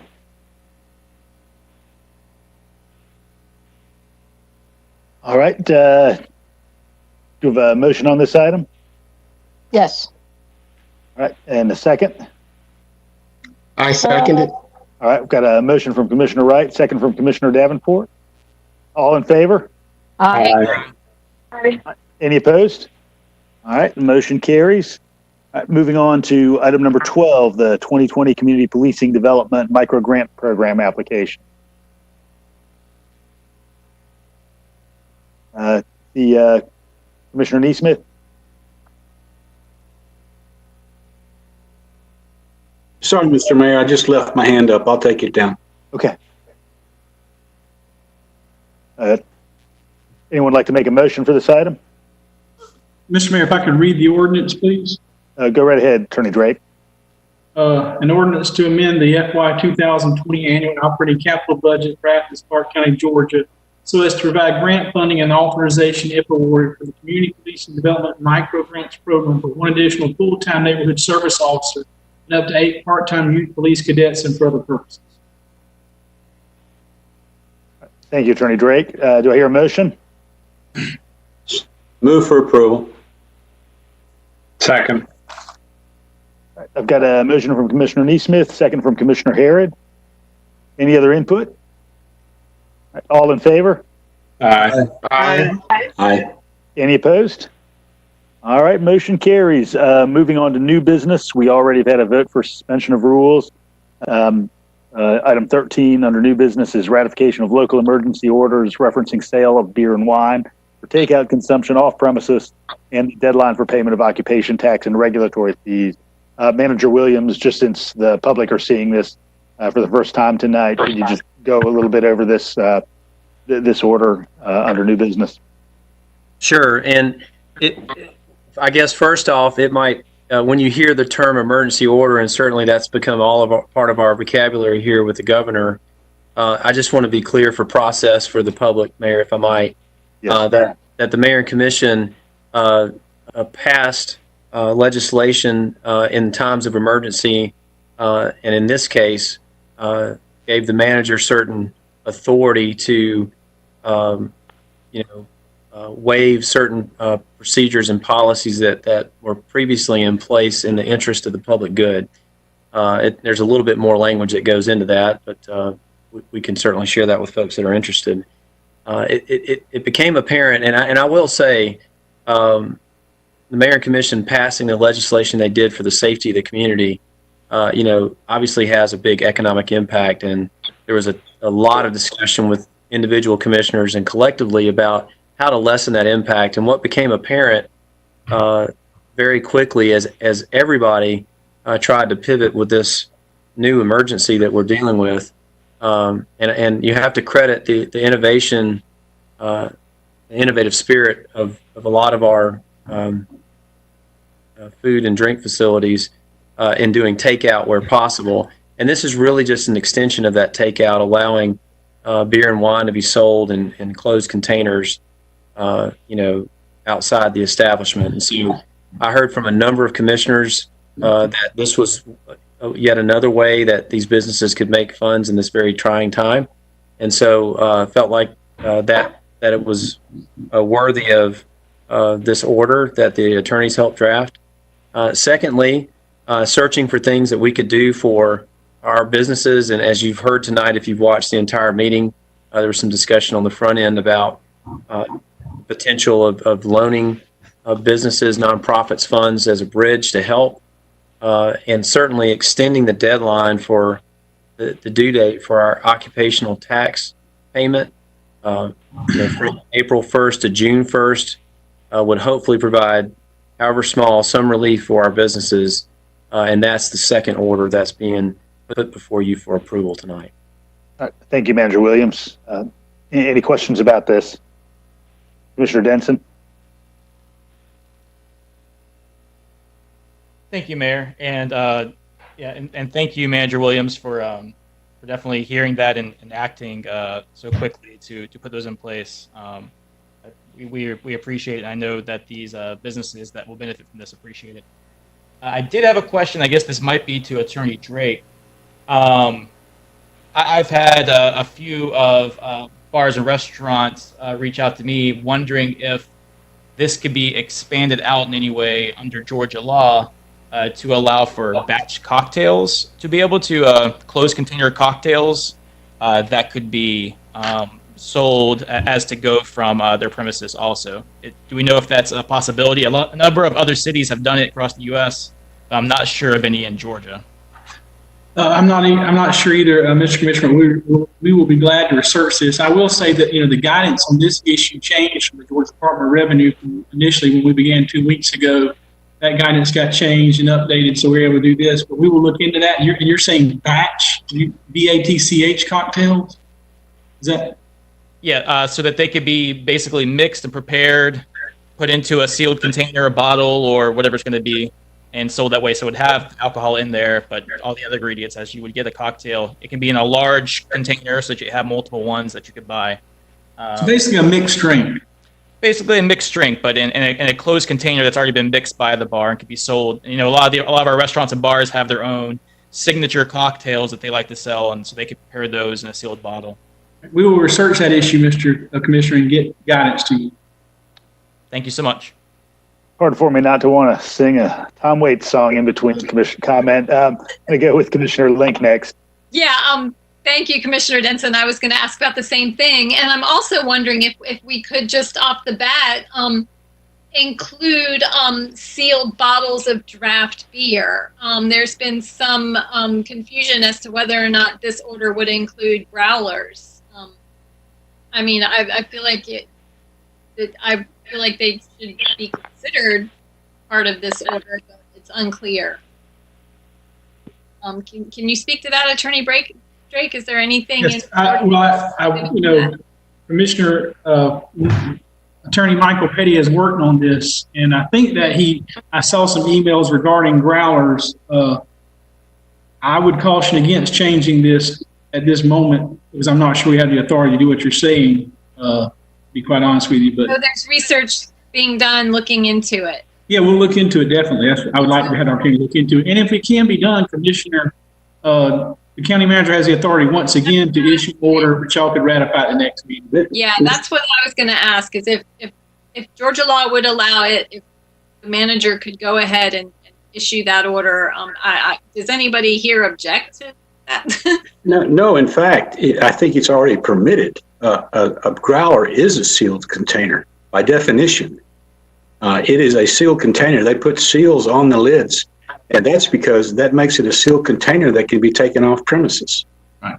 Well, this particular legislation, I did not work on it. Michael Petty worked on it. He's our attorney who works with the alcohol licensing division and answers all these questions. So your commissioner could be right. It could already be allowed, but I just don't want to make any offhand changes to it because I know Michael worked on it to make sure it was legal. And if it's not allowed, we'll research to see what's necessary if the county manager can do that. If I'm not saying it's not allowed, you're correct. Please do. I think it's easy. Yep. Any further questions about drinks or substances of any variety? Commissioner Wright? Of course, I have input on a drink item. I had heard that Lawrenceville was, with their to-go and delivery orders, having drinks in mason jars with lids. So that's the strategy that I hope can look into as an easy way and a container that is easily accessible. I know that places with draft beer that's sitting there cold with nobody to drink it might not necessarily be able to have growler. My growlers, I had to search long and hard to find caps for them to be able to be used. So the mason jars might be the solution if that can come through the attorney's office. I encourage the manager to move on that and us ratify it like we're doing this at our next opportunity. Thank you, Commissioner. Any other drinking related questions tonight? All right, I'd entertain a motion. So moved. I'll second. All right, I've got a motion from Commissioner Wright, second from Commissioner Link. All in favor? Aye. All right, any opposed? All right, motion carries. We're moving on to item number 14, which is an ordinance amending the FY20 annual operating capital budget for Athens-Clarke County as to provide funding for legal fees and expenses related to the hearing before the State Elections Board by our local Board of Elections. And at the front end, I'll just ask Attorney Drake, given that he facilitated the external attorneys as he generally does, to outline this for us. Yes, Mayor, I'll be happy to. As the Mayor and Commissioner are aware, our local Board of Elections had a challenge filed to its action relating to its decision, its motion to approve moving to paper ballots in lieu of using the electronic ballot marking devices. And so the Secretary of State's office filed a challenge to that decision and scheduled an emergency hearing, which was held here in Athens. That decision was issued on Thursday. We received the notice of emergency hearing on a Thursday, and then the emergency hearing was scheduled for the following Wednesday. My office designated Thomas Mitchell, who's an attorney who works for the unified government, to represent the Board of Elections in that matter. And subsequently, on the Monday morning following that Thursday, the Monday prior to the Wednesday hearing, the local Board of Elections held a call meeting at which it made a motion to approve hiring Mr. Brian Sells. It says, and I'll read the motion. I request a motion that the Athens-Clarke County Board of Elections appoint Mr. Brian Sells as our lead attorney for representation in the matter now pending for the State Election Board, SEB case number 2020-005. And also that the board requests that the Athens-Clarke County Commission agree to the general terms of representation provided with the engagement letter that has been offered by Mr. Brian Sells. Under this motion, our currently appointed attorney, Mr. Thomas Mitchell, would work together with Mr. Sells to provide the strongest legal defense possible in the matter now pending before the State Election Board, SEB case number 2020-005. The short compressed time frame would have required the mayor and commission to have a special call meeting to approve Mr. Sell's retention, and the decision was made, Mr. Mayor, in collaboration with you, not to hold that special call meeting. Ultimately, I will say two things. One is I think we are legally obligated under our code of ordinances to provide a defense for the Board of Elections relative to the challenge. There's a code section which I provided the mayor and commission, which is very clear on that. Number two, I think that it's very clear that I had the authority to designate Mr. Mitchell to represent the election board, local election board in this matter. I would say that Georgia law is very clear that when a governing authority is providing a budget, which we do to the local board of elections, and then there's applied authority, and I've given you the case, which indicates that the local governing authority has that authority to designate the legal counsel it wishes to represent the entity. Obviously, the Board of Elections were concerned by the tenor of their motion that given the short, that they needed additional election expertise for this matter, and given the short period of time, they made a decision to appoint, to approve Mr. Sells as an additional attorney to work with Mr. Mitchell, who I designated. I provided you with a litigation report, which is we normally get from Mr. Mitchell when he completes representation. I request that from all the attorneys, and you'll notice attached to the budget item, the budget request. He indicates, Mr. Mitchell, that he felt like there was a benefit to having Mr. Sells involved. He indicates that he thought there was it resulted in his bill being lower than it otherwise would have been if he had been represented and handled the matter himself. And he also indicated he thought there was some positive outcome to the challenge. I will note that he indicates they were not successful, as you're aware, but there was some guidance that was given by the Secretary of State that indicated that made it clear on the eve of the hearing that the local election board is not required to have one electronic ballot marking device for each 250 voting registered voters in a polling location. Instead, the Secretary of State's guidance stated that we only have to have one voting booth at each location, which means that if at some of our smaller locations we're unable to ensure voter privacy, then at such point as there began to be a 30-minute wait period under the emergency provisions of the state elections code, then they can move to the emergency vouchers, which are paper in nature. I think that that is a summary. I do think ultimately this mayor and commission needs to vote tonight to approve to pay Mr. Sells, and this appropriation ordinance would do that. I do think we are certainly legally obligated to pay Mr. Mitchell. And that is basically a summary, Mr. Mayor, of the matter at hand.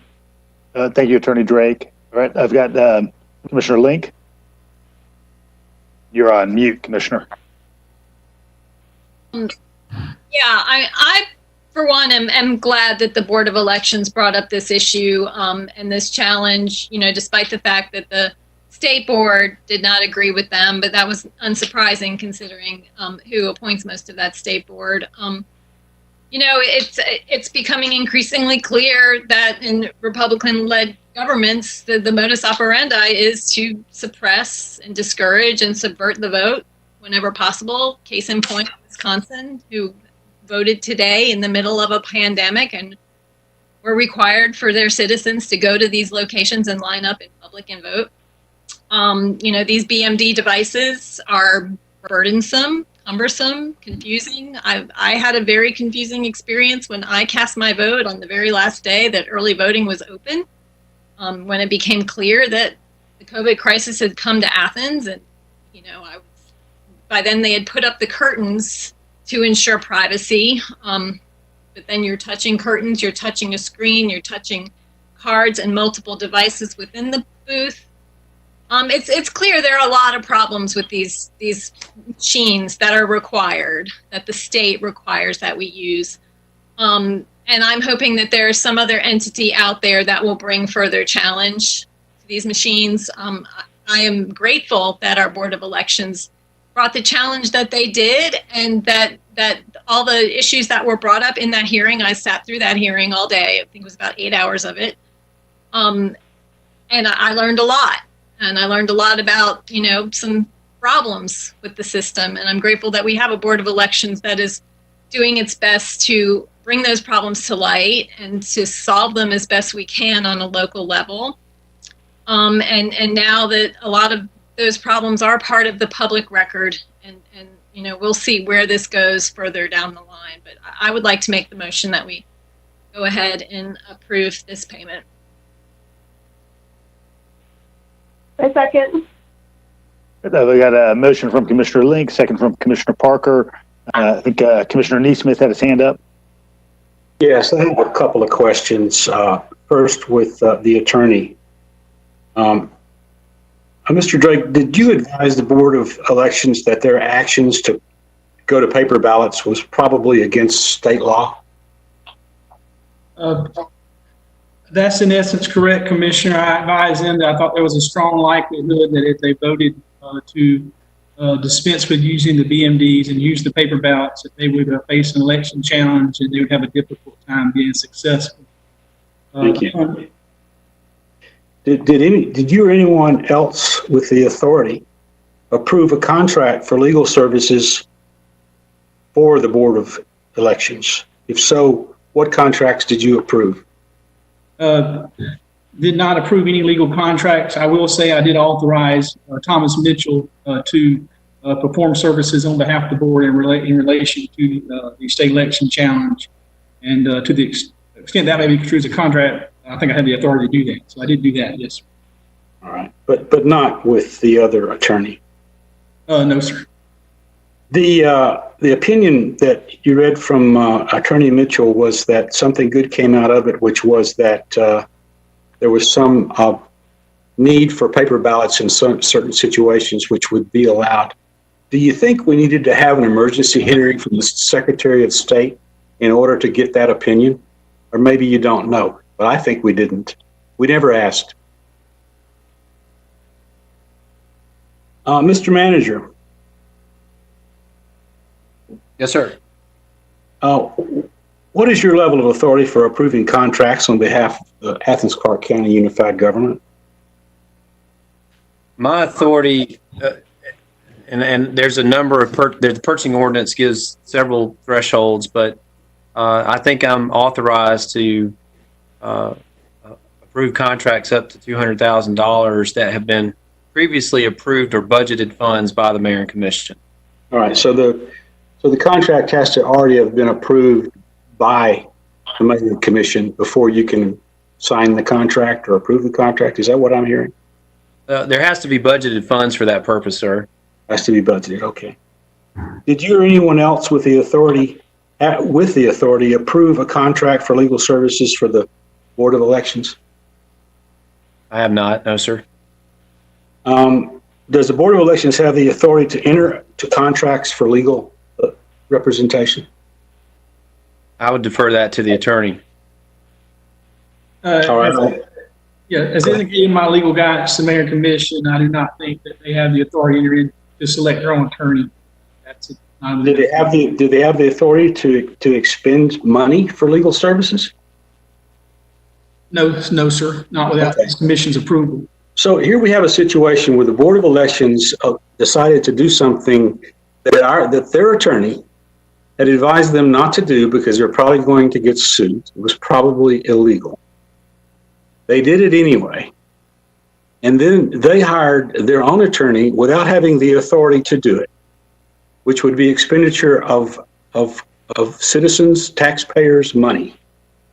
And now they're asking us to pay the attorney that they couldn't hire.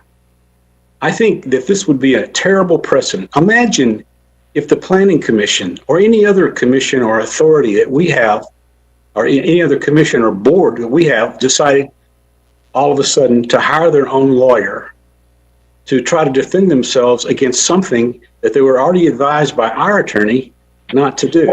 I have a substitute motion. I'll motion to deny.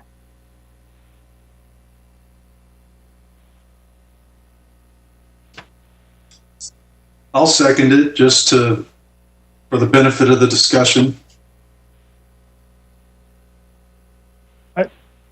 Comment from Commissioner Denson. Thank you, Mayor. And yeah, I just want to make sure that we're being clear with the whole history of the whole situation. That what was brought about was by the Board of Elections was not anything about necessarily paper ballots or the machines, but because of these machines, we could not provide a secure ballot. And that was because saying that the screens were too visible to people in certain locations, specifically in the Board of Elections office, and that because they couldn't provide a secure ballot with those machines, the BMDs, that it was impossible, and so that's why they went to the paper ballots. And I voted on the second day of early voting in the Board of Elections office, and there was definitely room for improvement there. I would agree when it came to the machines. But it was definitely obvious that it wasn't impossible. There's a number of things that I hope we do pursue to make sure that we are guaranteeing that, which could be to have the blackout screens on the BMDs, to have curtains placed up on these booths to make sure that it is completely secure. And I completely appreciate the Board of Elections' passion to ensure that we have secure ballots and guarantee a secure ballot for every single person, make sure these things are accessible. I do have to say I disagree with the tactic of moving to paper ballots, deeming it impossible, whenever, again, we could have purchased curtains or blackout screens or a number of other factors that wouldn't have cost us a total of what we're looking at here now, $43,000 to the county. $43,000 could have bought a lot of curtains, enough curtains for us to do this, enough blackout screens to do this. Heck, $43,000 is 3/4 the amount that we need to be able to provide fare-free bus service for nights and weekends that I would like us to be put in place. So I think the tactic was a poor tactic that was not the best use of resources from the county, especially now that we're in this crisis that we're in now. We probably could use that $43,000 in a much better way, since we knew and that our attorney advised that we were not going to win this. And I do also want to speak to Commissioner NeSmith's comments. This sets potentially some bad precedent. We do not want, I can't think of how many boards, authorities, and commissions we have. We have a lot. I mean, 20 maybe, and that we cannot have them going off taking on and committing to pay legal representation without coming through the mayor commissions. They don't have the authority to spend taxpayer dollars. So that does concern me. But I will say, since we're already in the situation, and I don't want to put even more strain on our Board of Elections office and on our ability to ensure a secure and accessible ballot for everyone, I will be opposing Commissioner NeSmith's motion to oppose this.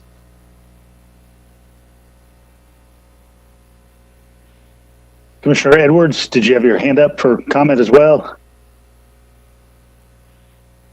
You're muted. Yeah, I will.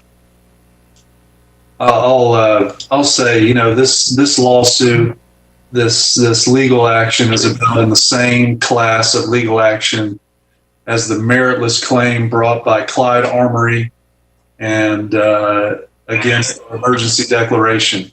It's an action brought to get press. It appears to be an action to just bring attention, to raise sort of a mess, to get newsprint, and I too am deeply troubled by the precedent this might set. It seems this claim was filed, or this move was made to adopt paper ballots simply because because our election supervisor did not timely provide a schematic plan of how the machines could be set up to where every voter's privacy could be ensured. You know, not enough grace or patience was provided to just allow a little time, a little grace to our election supervisor. You know, I certainly have had my questions about the way elections have been run in this county. Those questions have been answered. Apologies have been made, but blowing up the entire system of statewide mandated ballot processes to move to paper ballots, this was the wrong move, and now all of Athens-Clarke County taxpayers are on the hook for $43,000, just as they are on the hook defending Clyde Armory's lawsuit against our shelter-in-place order. And so I do have a question for Attorney Drake, and I'm sorry I didn't ask it before now, Mr. Drake, but what's going to happen when this payment gets declined by the mayor and commission? Well, I can't anticipate what the next step. I do think we're without question legally obligated to pay Mr. Mitchell. I will say that his portion of the fees were approximately $18,000 some odd dollars. Okay, that's enough. So, you know, I will not be supporting this motion. I'm glad that I seconded it to make my views clear about this payment that I have to make. I follow the advice. We are legally obligated to make this payment, and we will likely invite more legal action if we do not make this payment. That is correct. But again, I cannot overstate my dissatisfaction with the tactics employed to move away from a state mandated ballot process because our election supervisor did not timely provide a schematic of how machines could be set up to ensure privacy. Because we didn't get that timely action, we moved to a paper ballot and invited this legal scrutiny and claim to the state that's now resulting in $43,000. I am extremely dissatisfied, but I recognize the legal parameters, and I will not be supporting the NeSmith motion. Thank you. I would like to make an amendment because you are right. We are obligated to pay Mr. Mitchell. And I would like to amend my motion to approve the payment to Attorney Mitchell, period.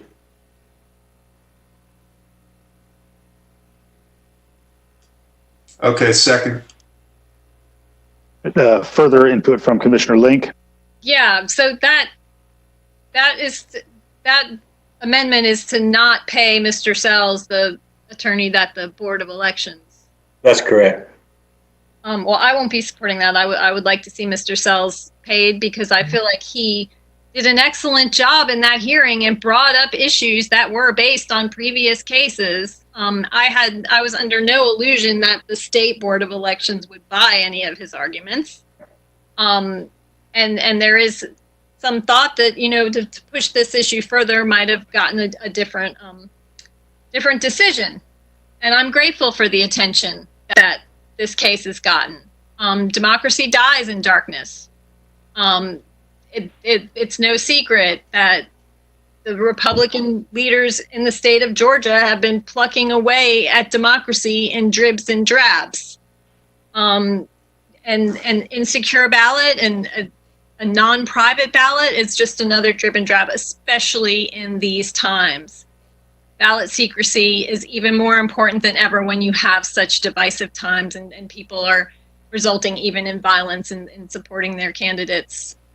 You know, I feel like what this Board of Elections did was very brave and very necessary in these times. I'm actually dissatisfied with the tactics of the Secretary of State's office and the legislature in mandating this ballot marking device process that has put so much burden on our local governments. We allocated an extra $130,000 something to the Board of Elections this year just to pay for the extra cost of putting these machines into service, when a paper ballot system would have cost next to nothing. I believe that our Board of Elections did the right thing, and I'm very, very grateful for the attention that was brought and the arguments that were made. I don't know who else sat through that entire hearing. I know I saw Commissioner Thornton there. It was an extremely enlightening and interesting hearing that did bring up a lot of issues that I don't think any of us have known before.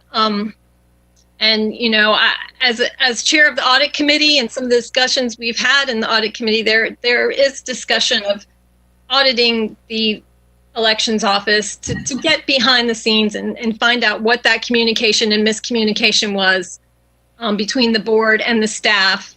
So we can really get to the bottom of this, but I'm really grateful for the board taking that brave step and questioning this process and bringing all of these issues to light. And I have a feeling this is not the last we'll hear of this.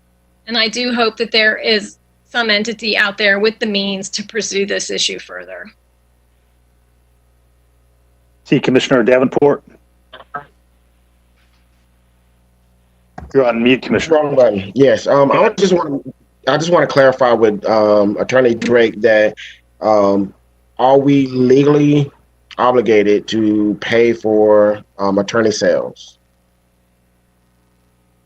for his services? Well, I didn't get a chance to finish answering Commissioner Edwards' question. You know, I think there is a strong argument that we're not. You know, I do anticipate though that if we do not approve that payment, we will be possibly sued by Mr. Sells requesting payment. And so you know, I think, you know, if you're asking for a definite legal opinion, you know, I think that the law I think the law probably supports non-payment, but there's not a lot of legal law or case law on these type issues. I will say, you know, that they would argue that they did do a motion and they did request approval from the mayor and commission prior to the hearing of the engagement of Mr. Sells. And we were not able to hold a special meeting to accommodate that approval. So, you know, and I would add that, well, that's basically it. That's all I really can say related to that. I think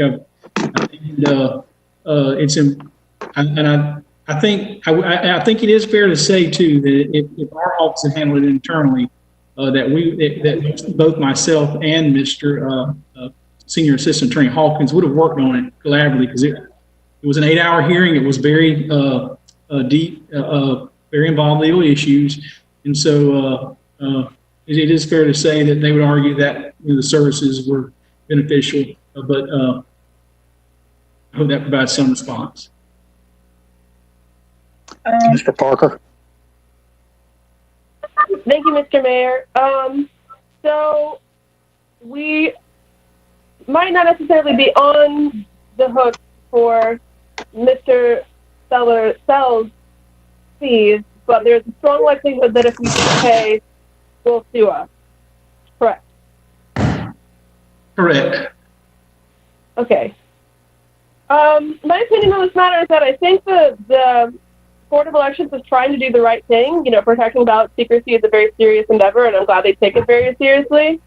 I do understand some of the issues that Commissioners NeSmith and Edwards raised about the tactics by which they decided to pursue ballot secrecy.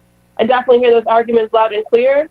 I also think that if we are inviting ourselves to get into a bigger lawsuit that we could lose, it's best to end this now. I mean, when we dealt with the issue of Officer Salters, we were really quick to go ahead and put that to an end and pay what the payout, even if not all of us were in agreement with that. And I think the same kind of logic applies here. So at this point, I think I'll probably be denying Commissioner NeSmith's motion and in the hopes that we can go ahead and approve both parts of this agenda item and move on with our lives. Mayor, am I on?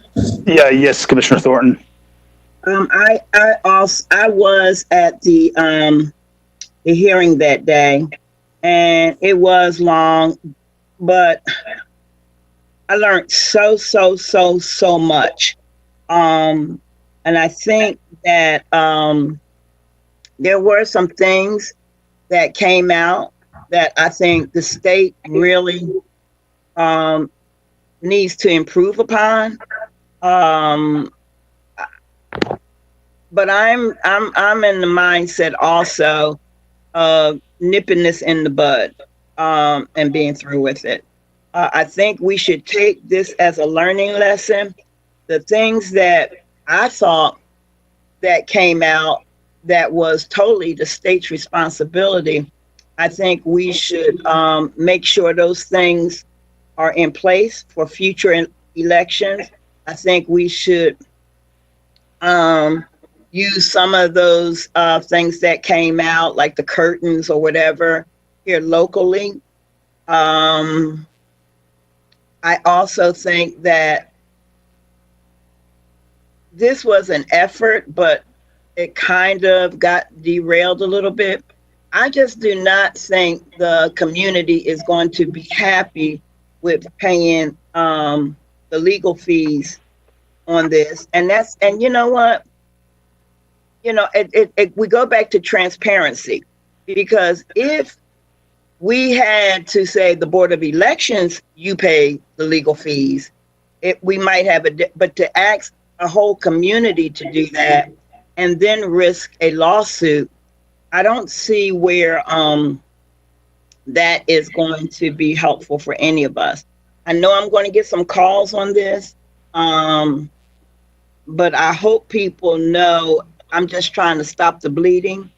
I did hear Commissioner Link talk about the audit committee. I think that we have an opportunity to find out what was good, what was not so good, and how can we approve it. And then I think there's an opportunity now that we have to make sure that we have whatever networks that we need with any of other of our committees and authorities.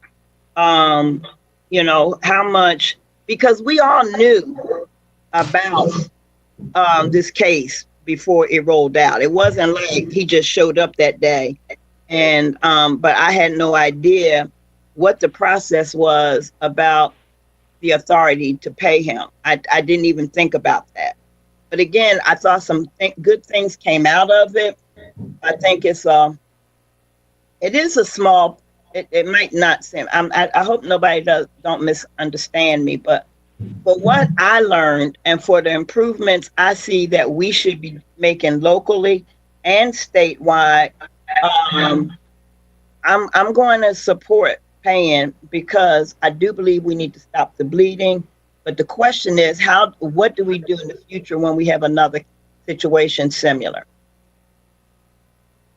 Thank you, Commissioner. I'm going to go back to Commissioner NeSmith. Yes. Number one, Attorney Sellers is an attorney. I think he probably knows our laws well enough to know that he didn't have a contract, that he had a risk of being working pro bono. And that is the result, in my opinion. He worked pro bono. Good for him. Number two, the Board of Elections' job is to find solutions. And sometimes that's hard work, as we all know.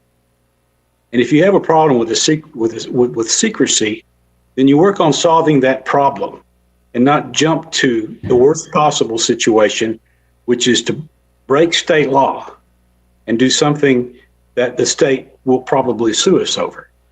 They could have pursued this and come up with the same solution that they have now.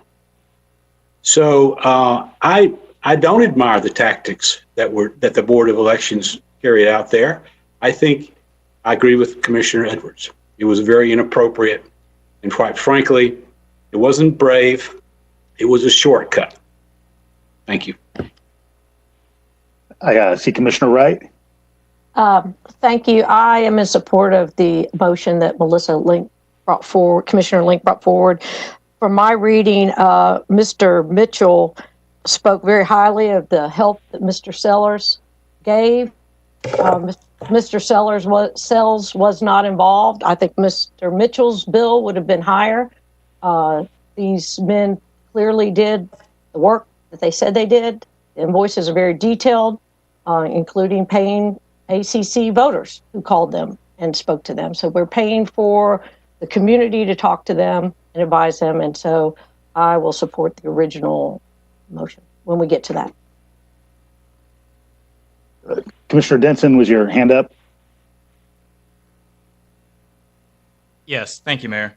And I do want to say, like, again, like I can't say this loudly enough, that the precedent, I think we need to be very clear here that this is going to be, if we approve this and support Commissioner Links, this is an outlier. I understand all the arguments for us doing this to try to promote and push forward democracy, but the thing is that we could have other boards, authorities, and commissions made up of different other ideals that could use this same precedent to do similar things that would not necessarily help democracy or could go other directions. So it's something we have to be very careful of. And another thing that definitely can, I also sat through the entire hearing that day from beginning to end. And another one of the concerns I did have was the board, or at least the board chair, at least, I can't say that necessarily spoke for the rest of the board, of our Board of Elections, specifically saying that they do not trust our attorneys. And that is, and I know that there was a special called session last week in which our county attorneys were told that they were not needed at that meeting. I mean, this is an issue. Again, this is the same board that last year or so, maybe a little bit longer than that, got into some trouble because they had an executive session when they shouldn't have, and that a lot of that happened because they did not have attorneys present. We need to make sure that we have our attorneys present at these meetings, and we need to make sure that our attorneys are trusted by the people that are on these committees and boards and authorities. And if they don't trust our own attorneys, that needs to be brought up to the mayor and commission well before we get to this kind of situation. That's all I have. See Commissioner Harrod. Thank you. I mean, basically, I agree with what Commissioner Denson just said. I think this was a situation where some people were unhappy about the decision that was made a year or so ago about what types of machines we would have on which to cast a ballot. And, you know, if I ran the world, I probably wouldn't have chosen those machines. But the fact of the matter is that, you know, state law or the people that made the decision chose those machines. The chair, I sat through that meeting at the Georgia Center all day as well. The chair of the Board of Elections himself admitted that the law could have been followed and that the privacy of the ballot could have been protected. So the law requires that we go to paper ballot only if it is impossible to protect the privacy of the vote. And the chair of the Board of Elections himself admitted that that standard had not been reached in his testimony. Having said all of that, I don't know that we necessarily have much of a choice, except certainly we have to pay the one attorney. You know, I don't know whether we have much of a choice except to pay the second attorney, unless, you know, I mean, we could roll the dice and see what happens. But what I would like to do is to make sure we don't get into this situation in the future. And I would certainly like for us, to the degree possible, that we have a, you know, I mean, the commissioners at the end of the day, the mayor and commissioner are the elected officials who are supposed to be in charge of controlling the expenditure of public money. And we have a board on which at least 3 of those members decided that they were going to ignore the advice of our attorney's office, and they were going to go off and do their own thing, and they were going to hire, without the approval of the mayor and commission, a second attorney. And I agree with Commissioner Denson.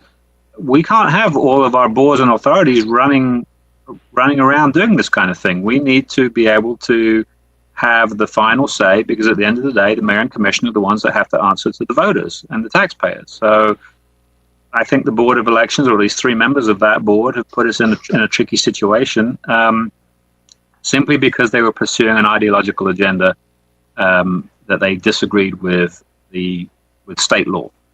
And I would also remind everybody that I think that we got off very lightly. The penalty from the State Board of Elections could have been much, much higher. We're talking about it could have been in the millions. And the fact that the State Board 5-0 voted against the local Board of Elections, I think tells you something. Thank you, Commissioner. I appreciate everybody's input, and I think very much this is one of those occasions when more than one thing can be true at the same time. Like Commissioner Harrod, if I had the autonomous opportunity to select machines for the state or for this county alone, this would not have been the mechanism I chose. That said, the remedies for ballot secrecy were and are many and varied. And they, I don't believe, necessitated all of the mechanisms that the Board of Elections has gone through.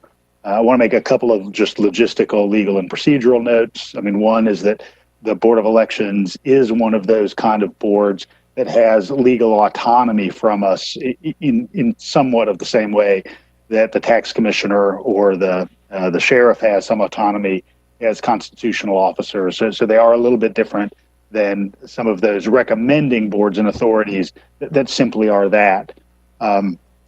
Additionally, and I think the attorney noted this, in terms of time crunch, there was very quick turnaround between the time when this hearing was scheduled and the time of the hearing actually taking place, which would have essentially necessitated a special called session of this body on a Saturday, Sunday, or Monday as we entered spring break. And so the circumstances in the calendar were challenging to us. And so I want to make that note. But like Commissioner Harrod, I'm certainly glad that we are not in the environment where we're going to see an appeal and see further expenditure. And certainly glad that we didn't see a much greater fine, given that at least one interpretation of the possible available fine would have counted every paper ballot as a violation of state law and subject to a $5,000 fine. So I'm certainly glad we're not in that environment. And I don't even want to see us be in the $40,000 situation that we find ourselves in today. So we received a motion and a second, then a substitute motion and a second. Any further comment before we take up that substitute motion? Mr. Mayor, the Board of Elections put us in great jeopardy, and they did it by breaking 2 laws, a state law and a local government law, when it comes to obligating us or trying to obligate us to pay something. There's not any way I can endorse that or sanction that at any level. So I'm sticking with my motion, and I'll be voting in favor of declining payment except to Mr. Mitchell. Thank you, Commissioner. All right, Clerk Spratlin, can you take up the substitute motion with a roll call?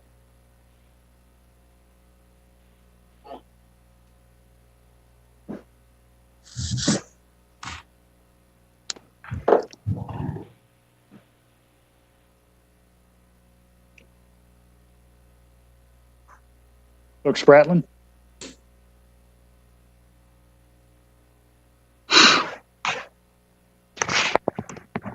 Apologize, everyone. I think the clerk might have gotten dropped, although I see her on the screen.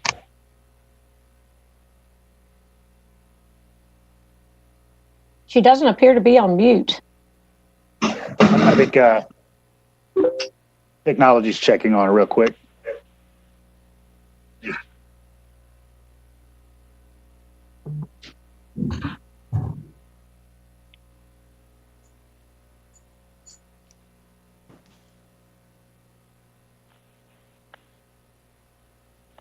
Mayor, I think Jeff Montgomery is with the clerk right now with some technical difficulties, but just give it 1 second, please. Okay. I apologize, everyone. We're on pause for a moment.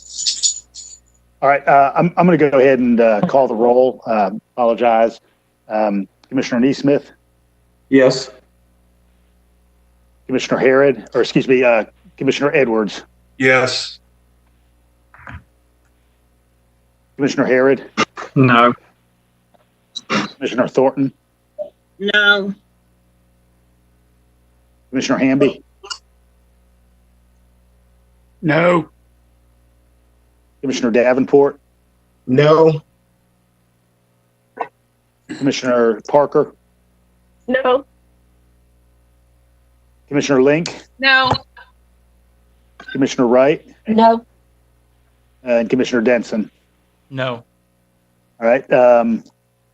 It is 2-8. All right. We're going to take up the original motion now.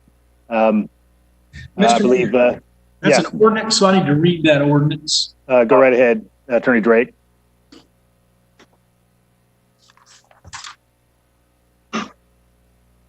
An ordinance to amend the FY 2020 annual operating and capital budget for Athens-Clarke County, Georgia, so as to provide funding for legal fees, expenses related to the hearing for the state election board and for other purposes. Thank you, Attorney. I apologize. Was it Commissioner Link who made the original motion? Yes. Yes. All right. And that was seconded by Commissioner Parker. Commissioner Parker. All right. Let me get my notes here. Link Parker. All right. Going to do a roll call. Commissioner Link, Yes. Commissioner Wright, Mute. Wow. Commissioner Wright. Kelly, you're dropping out on me. Can you hear me? I'm a yes. I can hear you. Okay. Commissioner Wright is yes. Commissioner Denson. I'm a Yes. okay. Commissioner NeSmith, No. Commissioner Edwards, Yes. Commissioner Harrod, Yes.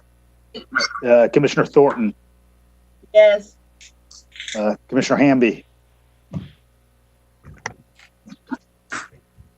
Yes. Commissioner Davenport, Yes. Commissioner Parker. Yeah. All right. 9-1, motion carries. All right. Thank you, everyone. We are moving on now to our single planning and zoning item on our agenda tonight. Item number 15. This is the request of Mike Morris at Blessing Game Birch Garrard and Ashley for H.A. Cook for a special use in the CG, commercial general zoning, on 43.35 acres known as 469 and 471 Hull Road, and the proposed use is multifamily. I believe we have one individual who signed up for the extended period of time, and I think Jeff Montgomery is going to set him up, and then we're going to have that speaker. Mr. Mayor, if I could read the ordinance. Go right ahead, Attorney Drake. An ordinance to amend the code of Athens-Clarke County, Georgia, with respect to approval of a special use permit in the CG Commercial General District for 2 parcels of land located at 469 and 471 Hull Road, comprising approximately 43.35 acres in total and for other purposes. All right. Thank you, Attorney Drake. All right.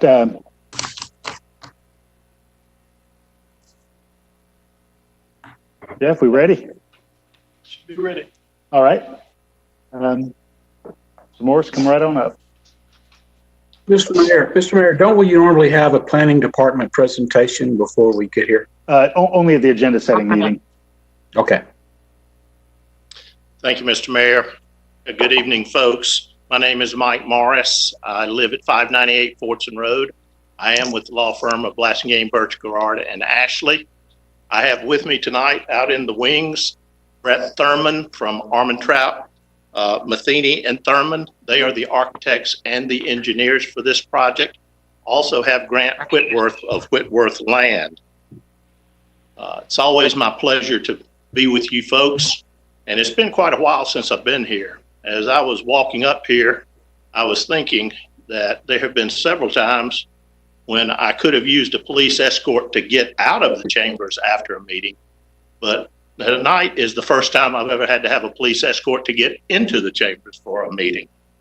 But before I get too far into the comments, I do want to thank all of you, including our manager, our attorney, our planning director, our IT people, for coming up with this very creative way to allow this public hearing to occur tonight.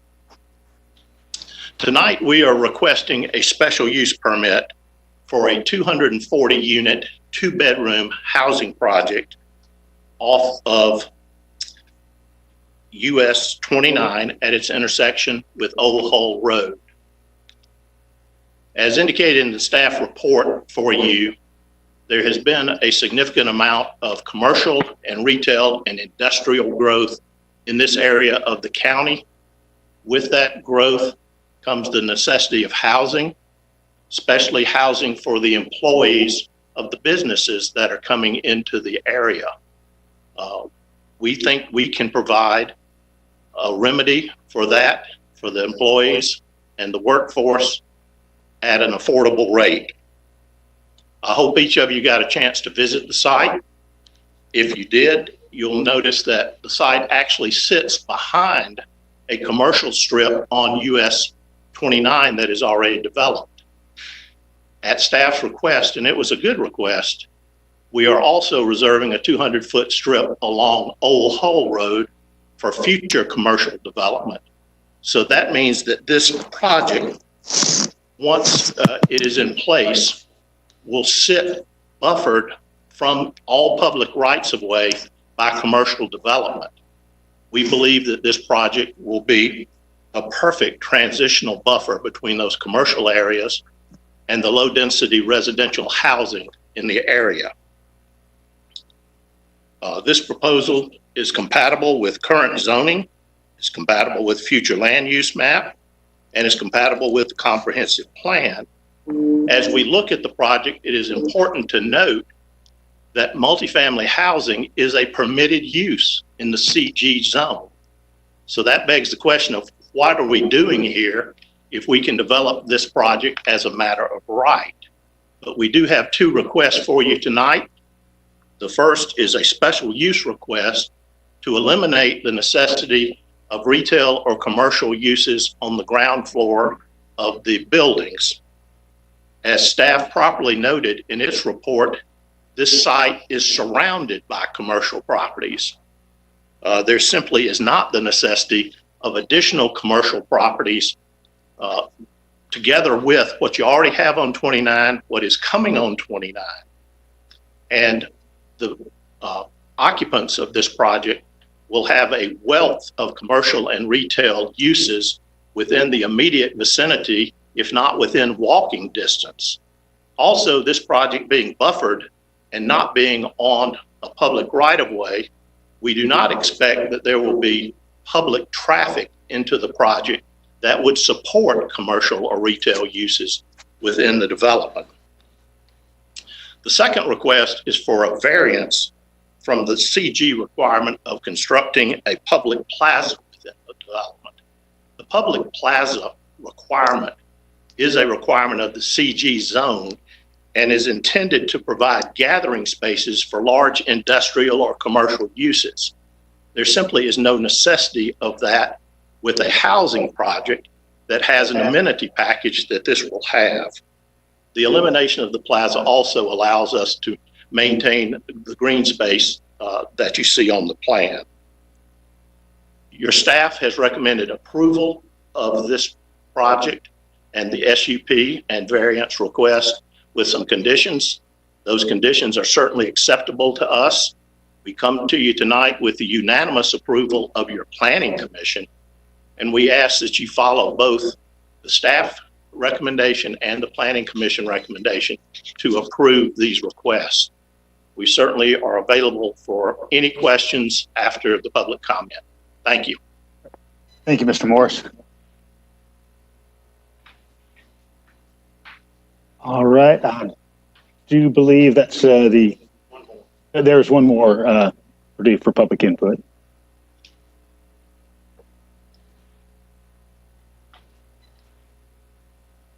Evening, Mr. Whitworth. Just to state your name for the record. All right. Grant Whitworth. I live at 760 Meg Street, Athens. I am here to just reiterate some of the points that were made by Mike, but also speak to the amount of good things we have happening out in what we call the Athena Industrial Park area. We've seen a lot of great growth, which is,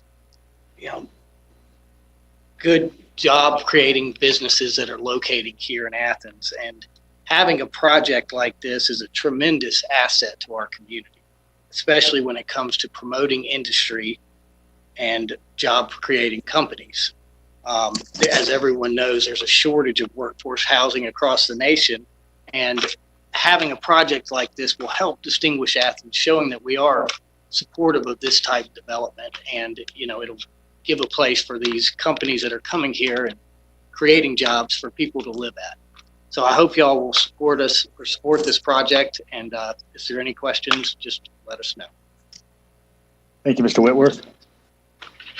All right. In addition to Mr. Morris and Mr. Whitworth, Planning Director Brad Griffin is here if commissioners do have any questions. This is in Commissioner Thornton's district, so I want to give her the first opportunity for comment.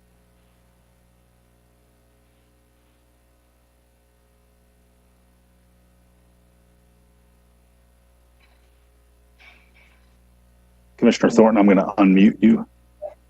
Did you unmute me? Did you you were on mute, but you're open now. Okay. I do. First of all, everybody knows that I'm probably really excited about this development. Mr. Morris did try to sit down with me earlier before we had the crisis, and but we did talk briefly today, and the fact that it is workforce housing in an area that is actually booming off of that 29. I kind of always joke with Kelly by saying it's almost been organic over there. The growth and the development right up on 29. We also have an assisted living complex that's in construction now. And I think this is just going to bring added life to District 9. I think the questions that I have, some of them were pretty premature, like bus stops and traffic, but Mr. Morris was able to explain all of that. Also, I talked to County Manager Williams, and he answered other questions that I had. This is nothing but a plus for Athens-Clarke County. Being on 29 is a busy highway. I can see it attracting a lot of people and providing affordable housing, which we have all talked about. So I'm totally on board with this, and look forward to the ribbon cutting. That's it. You gonna make a motion? Oh, I said all of that. I make a motion that we accept this proposal for workforce housing. Second. Attorney Drake, do we need a motion first for the variance and then a second vote around the special use? We do. Commissioner, could you just modify your motion to first approve the variance associated with this? I make a motion to approve the variance for the development. Second. All right, I've got a motion from Commissioner Thornton, second from Commissioner NeSmith. Question from Commissioner Link. Yeah, I just wanted to note that I think that this is a perfectly reasonable request.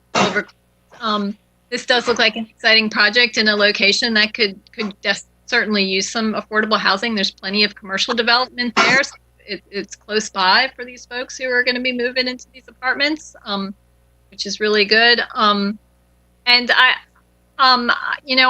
do believe that we do need to be a little more flexible with that ground floor residential requirement that some of our zoning demands. So, I'm hoping that as we do take a look at some of our zoning, that's something that we can develop some more flexibility around, because it's not always viable or practical to have commercial development on the ground floor in some areas. And quite frankly, I'd rather see occupied residential than unoccupied ground floor. And I think that the solution that's been posed here by, future commercial development is that's really reasonable and gives us some to look forward to as well. Often commercial follows residential. In this case, it looks like residential is following commercial, and then there's probably going to be commercial following that. So I will definitely be supporting this project. Thanks, Commissioner. Commissioner Hare, did you have a question? Hang on. Can you hear me? Yep. Yeah, I think it's a good project. I think the two variances are eminently reasonable. The only question I had is maybe, since we're talking about quote unquote workforce housing, if somebody could tell me what the price point is on these.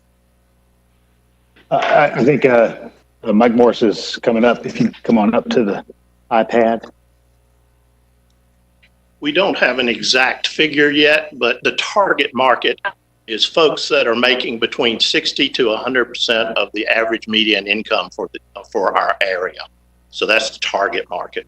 We're really looking, this is designed for the employees of the businesses in the area. You can tell by the location and the structures that this is not student housing. This is intended for the workforce in this immediate area of the county. Any follow-up? No, I'm good. I mean, in terms of student housing, it's in the wrong location anyway. So, but I agree that I think it will contribute to addressing some of our issues with the need for workforce housing, and especially if, I doubt that everybody that ends up living there will be working locally, but perhaps some of the people will be, which obviously then cuts down on, traffic and commuting and that kind of stuff. Any other questions or comments? All right. I think we have a motion and a second for approval of the variance. All in favor? Aye. Aye. Any opposed? All right. Commissioner Thornton, would you like to make a motion now for the special use approval with the conditions?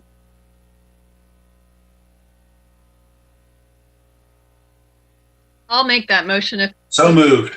Okay. Second. All right. I've got a motion from Commissioner Link, second from Commissioner NeSmith for approval of the special use with conditions.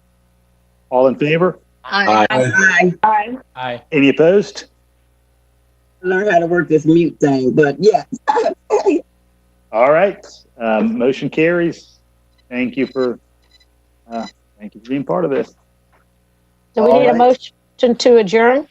We're going to move on to reports prior to adjournment. Do need to kind of make a couple of notes.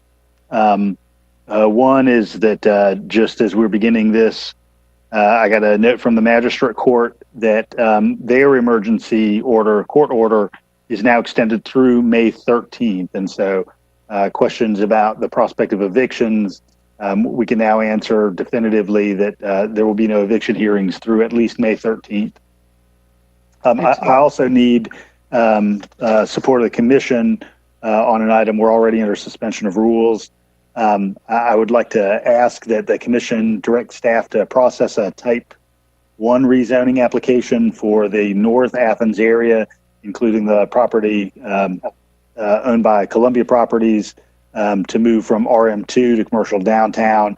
This is our North Downtown area where we're seeking low-income housing tax application credits. And so moved. Entertain a motion for that effect. I got a motion from Commissioner NeSmith. Second. Second from Commissioner Edwards. All in favor?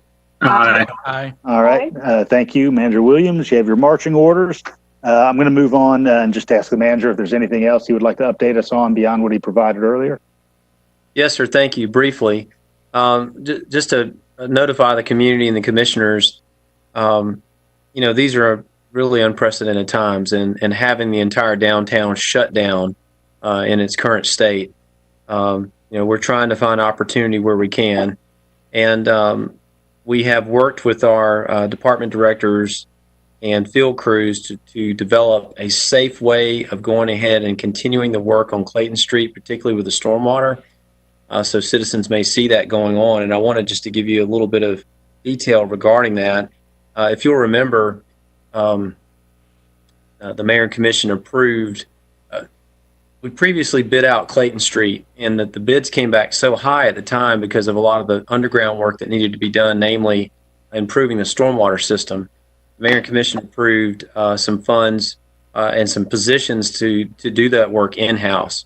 If you'll remember, there was a pre-dig done. So they dug the approximate route of the piping and backfilled it with gravel to understand what kind of conflicts were under the street that dates back well over 100 years.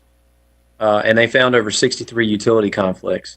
We've been working through those over the past year. In some cases, a slight redesign, rerouting of the trench for the stormwater pipes. And I'm glad to tell you that we've started work this week.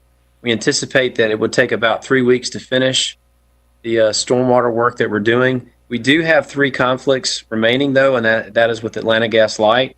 We've not been able to get a scheduled time frame from them, and we're hopeful to get that resolved as quickly as possible. We will do the piping that we can do and hopefully be done by the end of this month of April. Assuming that we can get those conflicts resolved, the next steps are there are a number of, I think the public will be astounded as to what type of infrastructure is under the ground that you can't see.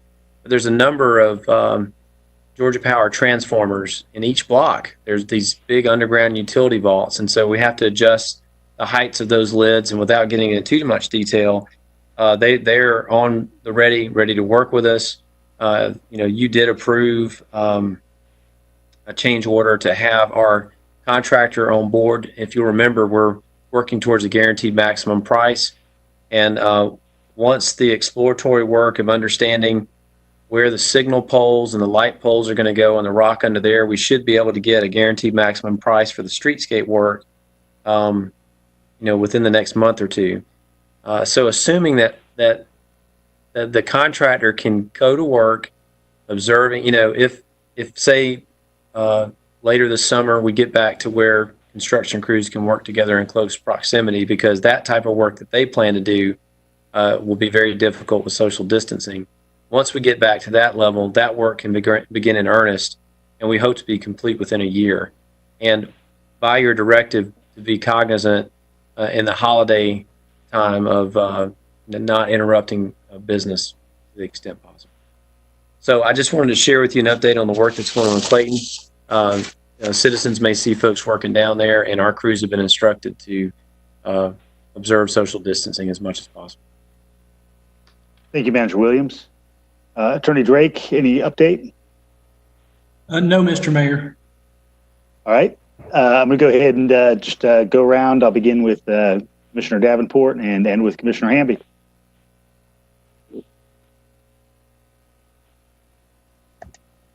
Thank you, Mayor. Just a quick PSA and just letting people know. Just letting people know that our landfill is closed to the general public. And they're closed on Saturdays, but it's not closed to the general public. It's closed for drive up. You have to make an appointment, and you have to make an appointment online at acc.gov/landfill. So for just those who are planning on taking their trash to the landfill, you have to go online to make an appointment. And of course, during these trying times, we're trying to protect your safety, your health and safety, as well as our employees. Other than that, that's it. All right. accgov.com/landfill. Thank you, Commissioner. All right, Commissioner Parker. Nothing for me, Mr. Mayor. Thank you. Thank you. Commissioner Link. Yeah, I'd like to give a shout out to our employees for working so hard through this really, really unprecedented and difficult time.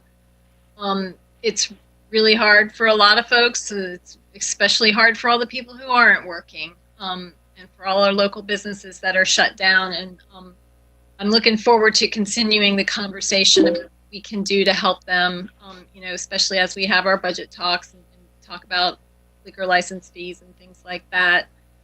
I am glad to hear that ACCPD is on greater protection for downtown in light of recent burglaries and vandalism. And it's good to know that Clayton Street is moving forward. That'll be something to look forward to in the foreseeable future. It's nice to have something to look forward to. I do hope that our workers out there in all departments are being provided with the proper protective gear. Masks and gloves when necessary. The CDC does recommend masks now for people in the public realm. So, I'd like to hear more from management about who's being provided that gear or how we can help provide that gear. There are a lot of efforts going on in our community to make those masks. I'm making some of them myself, and I'm happy to make them for our staff if need be. So I'm just grateful for this whole community. It's been really hard, but I know we'll get through it, and I know this government's going to do everything we possibly can to make sure we all get through it. Thank you, Commissioner. Commissioner Wright?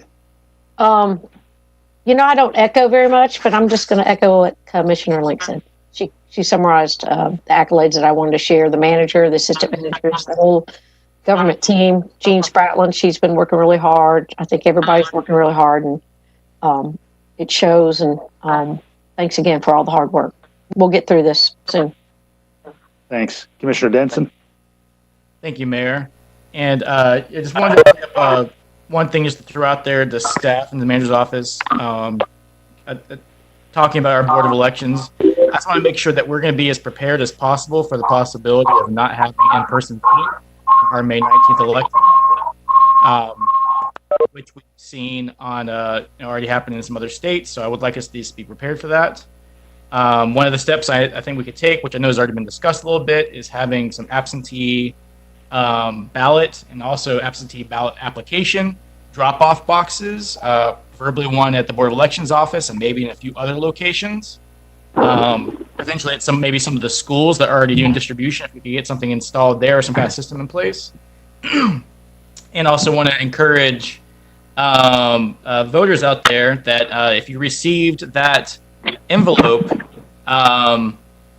here we go. If you receive this, to please fill it out and either mail it, or you can also, as it'll tell you inside, you can take a photo of it and mail it to our Director of Elections right now, charlotte.sosby@accgov.com. Yeah, email us. Get it in.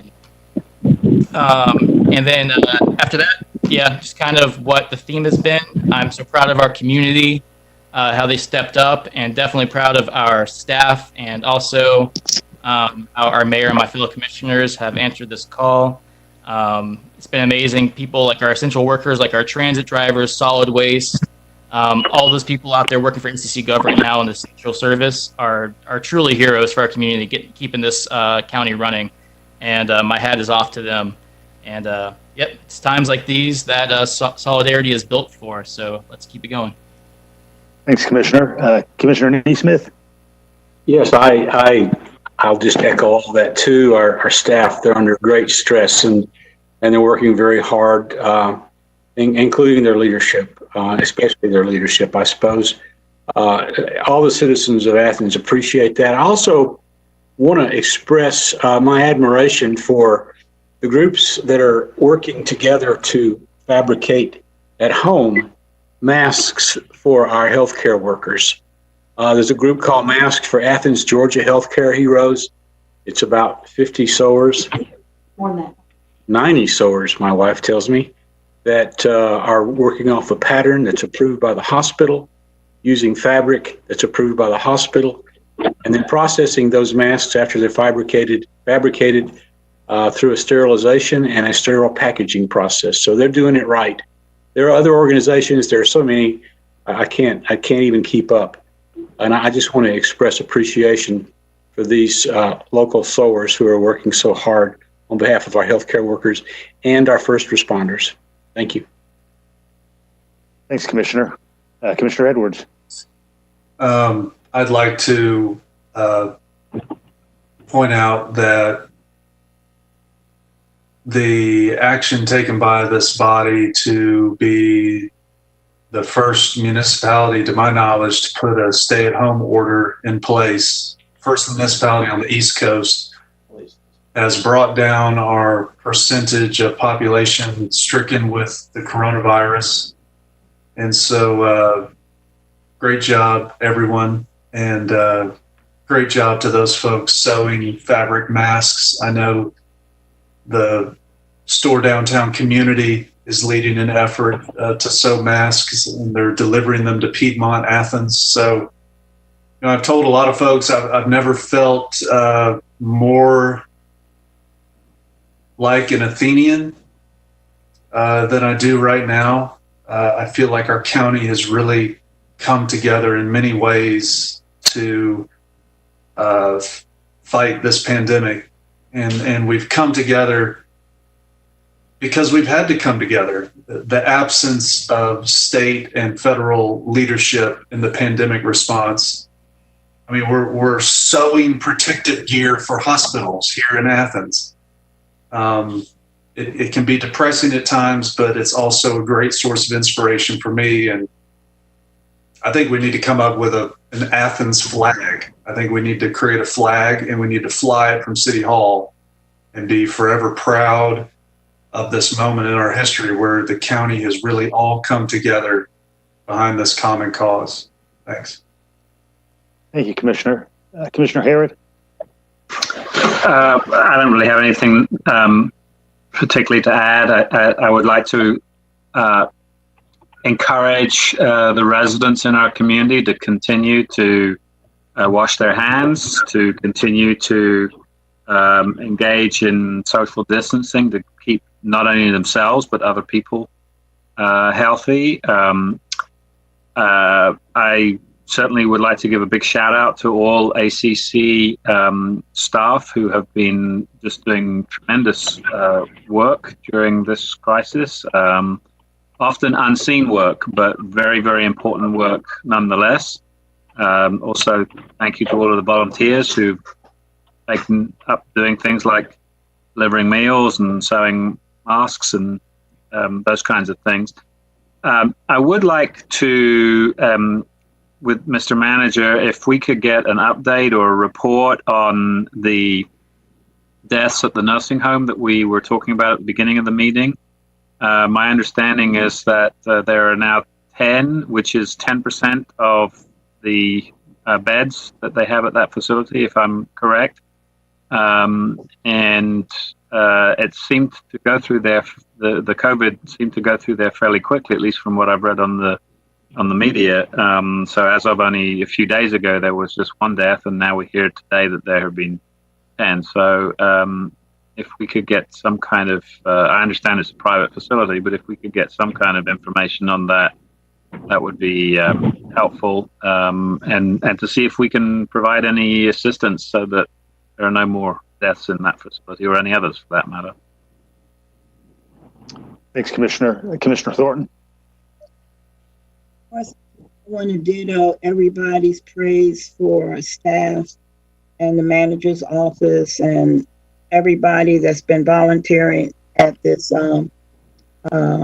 crucial time. I wanted to report that the Solicitor General's office, we had started working on the records restrictions, which was supposed to have happened this past Saturday, but the virus slowed us down for about a week and a half right before getting people signed up. But the goal was to have 100 people. We missed out on a week and a half, but prior to that, we actually signed up about 65 people. And the nice part about that, even though we did not have the event, Solicitor General Chisholm is still going to go through the process of sealing those records and notifying those people to come and pick up their paperwork. So we did make a huge, I want to thank the mayor for his support on that and the groups that work with us, especially Athens Alliance. I want to thank Jeff Montgomery's office for the signs that are popping up all over Athens, and I'm glad to help pop them up in my district. I think it's a good reminder for the community, but it also says this government cares. And I am going to ditto Commissioner Harrod's request about getting some updates on these deaths, maybe really get a system that we can keep up with this. And my last thing is, my next to that, I'm still anxious to see the actual plan for our homeless population. And we're all, we talk about frontline workers and we talk about the hospital, but please, any kind of support or supplies that we can give or to help our health departments and Mercy Clinic and the nurses clinic, because that's where a lot of our folk go to. So those health agencies really need us. And my last thing, I want to challenge all the commissioners. We need to come up with a really positive, upbeat theme that we sing and dance all over and get people through this time. I think that we can do that. And all you creative folk that are on the call or in the office, let's come up with something positive, a slogan that kind of helps people know that we're going to get through this. Thank you, Commissioner Edwards. It was your call that made all of this happen. Thank you, thank you, thank you. Thank you, Commissioner. Commissioner Hamby. Thank you, Mayor. And I'm just going to see if I also think I'd like to see some updates on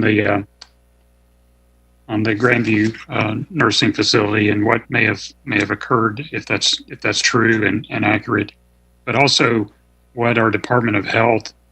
I know we've been sent the information about what the Department of Health is doing with regards to nursing homes and long-term care facilities, but perhaps they need to see if there's some additional things that need to happen, since we're very well aware of these vulnerable populations, and maybe we got several of them in our community. And maybe somebody could also reach out to facilities like Lanier Gardens and Town of Scaris and Iris Place to see if everything is going all right there as well, amongst all the other long-term care facilities. So information on what has occurred and information on what extra steps beyond what we're already doing or beyond what the health are doing in order to protect these facilities. Thanks, y'all. Thanks, Commissioner. Just before I ask for a motion, I just wanted to make a couple of notes that came in kind of toward the end, and I apologize for kind of having overlooked these. There is an audit committee meeting that's now rescheduled to next Wednesday, April 15th. So audit committee members, that's Wednesday, Aprle 15th.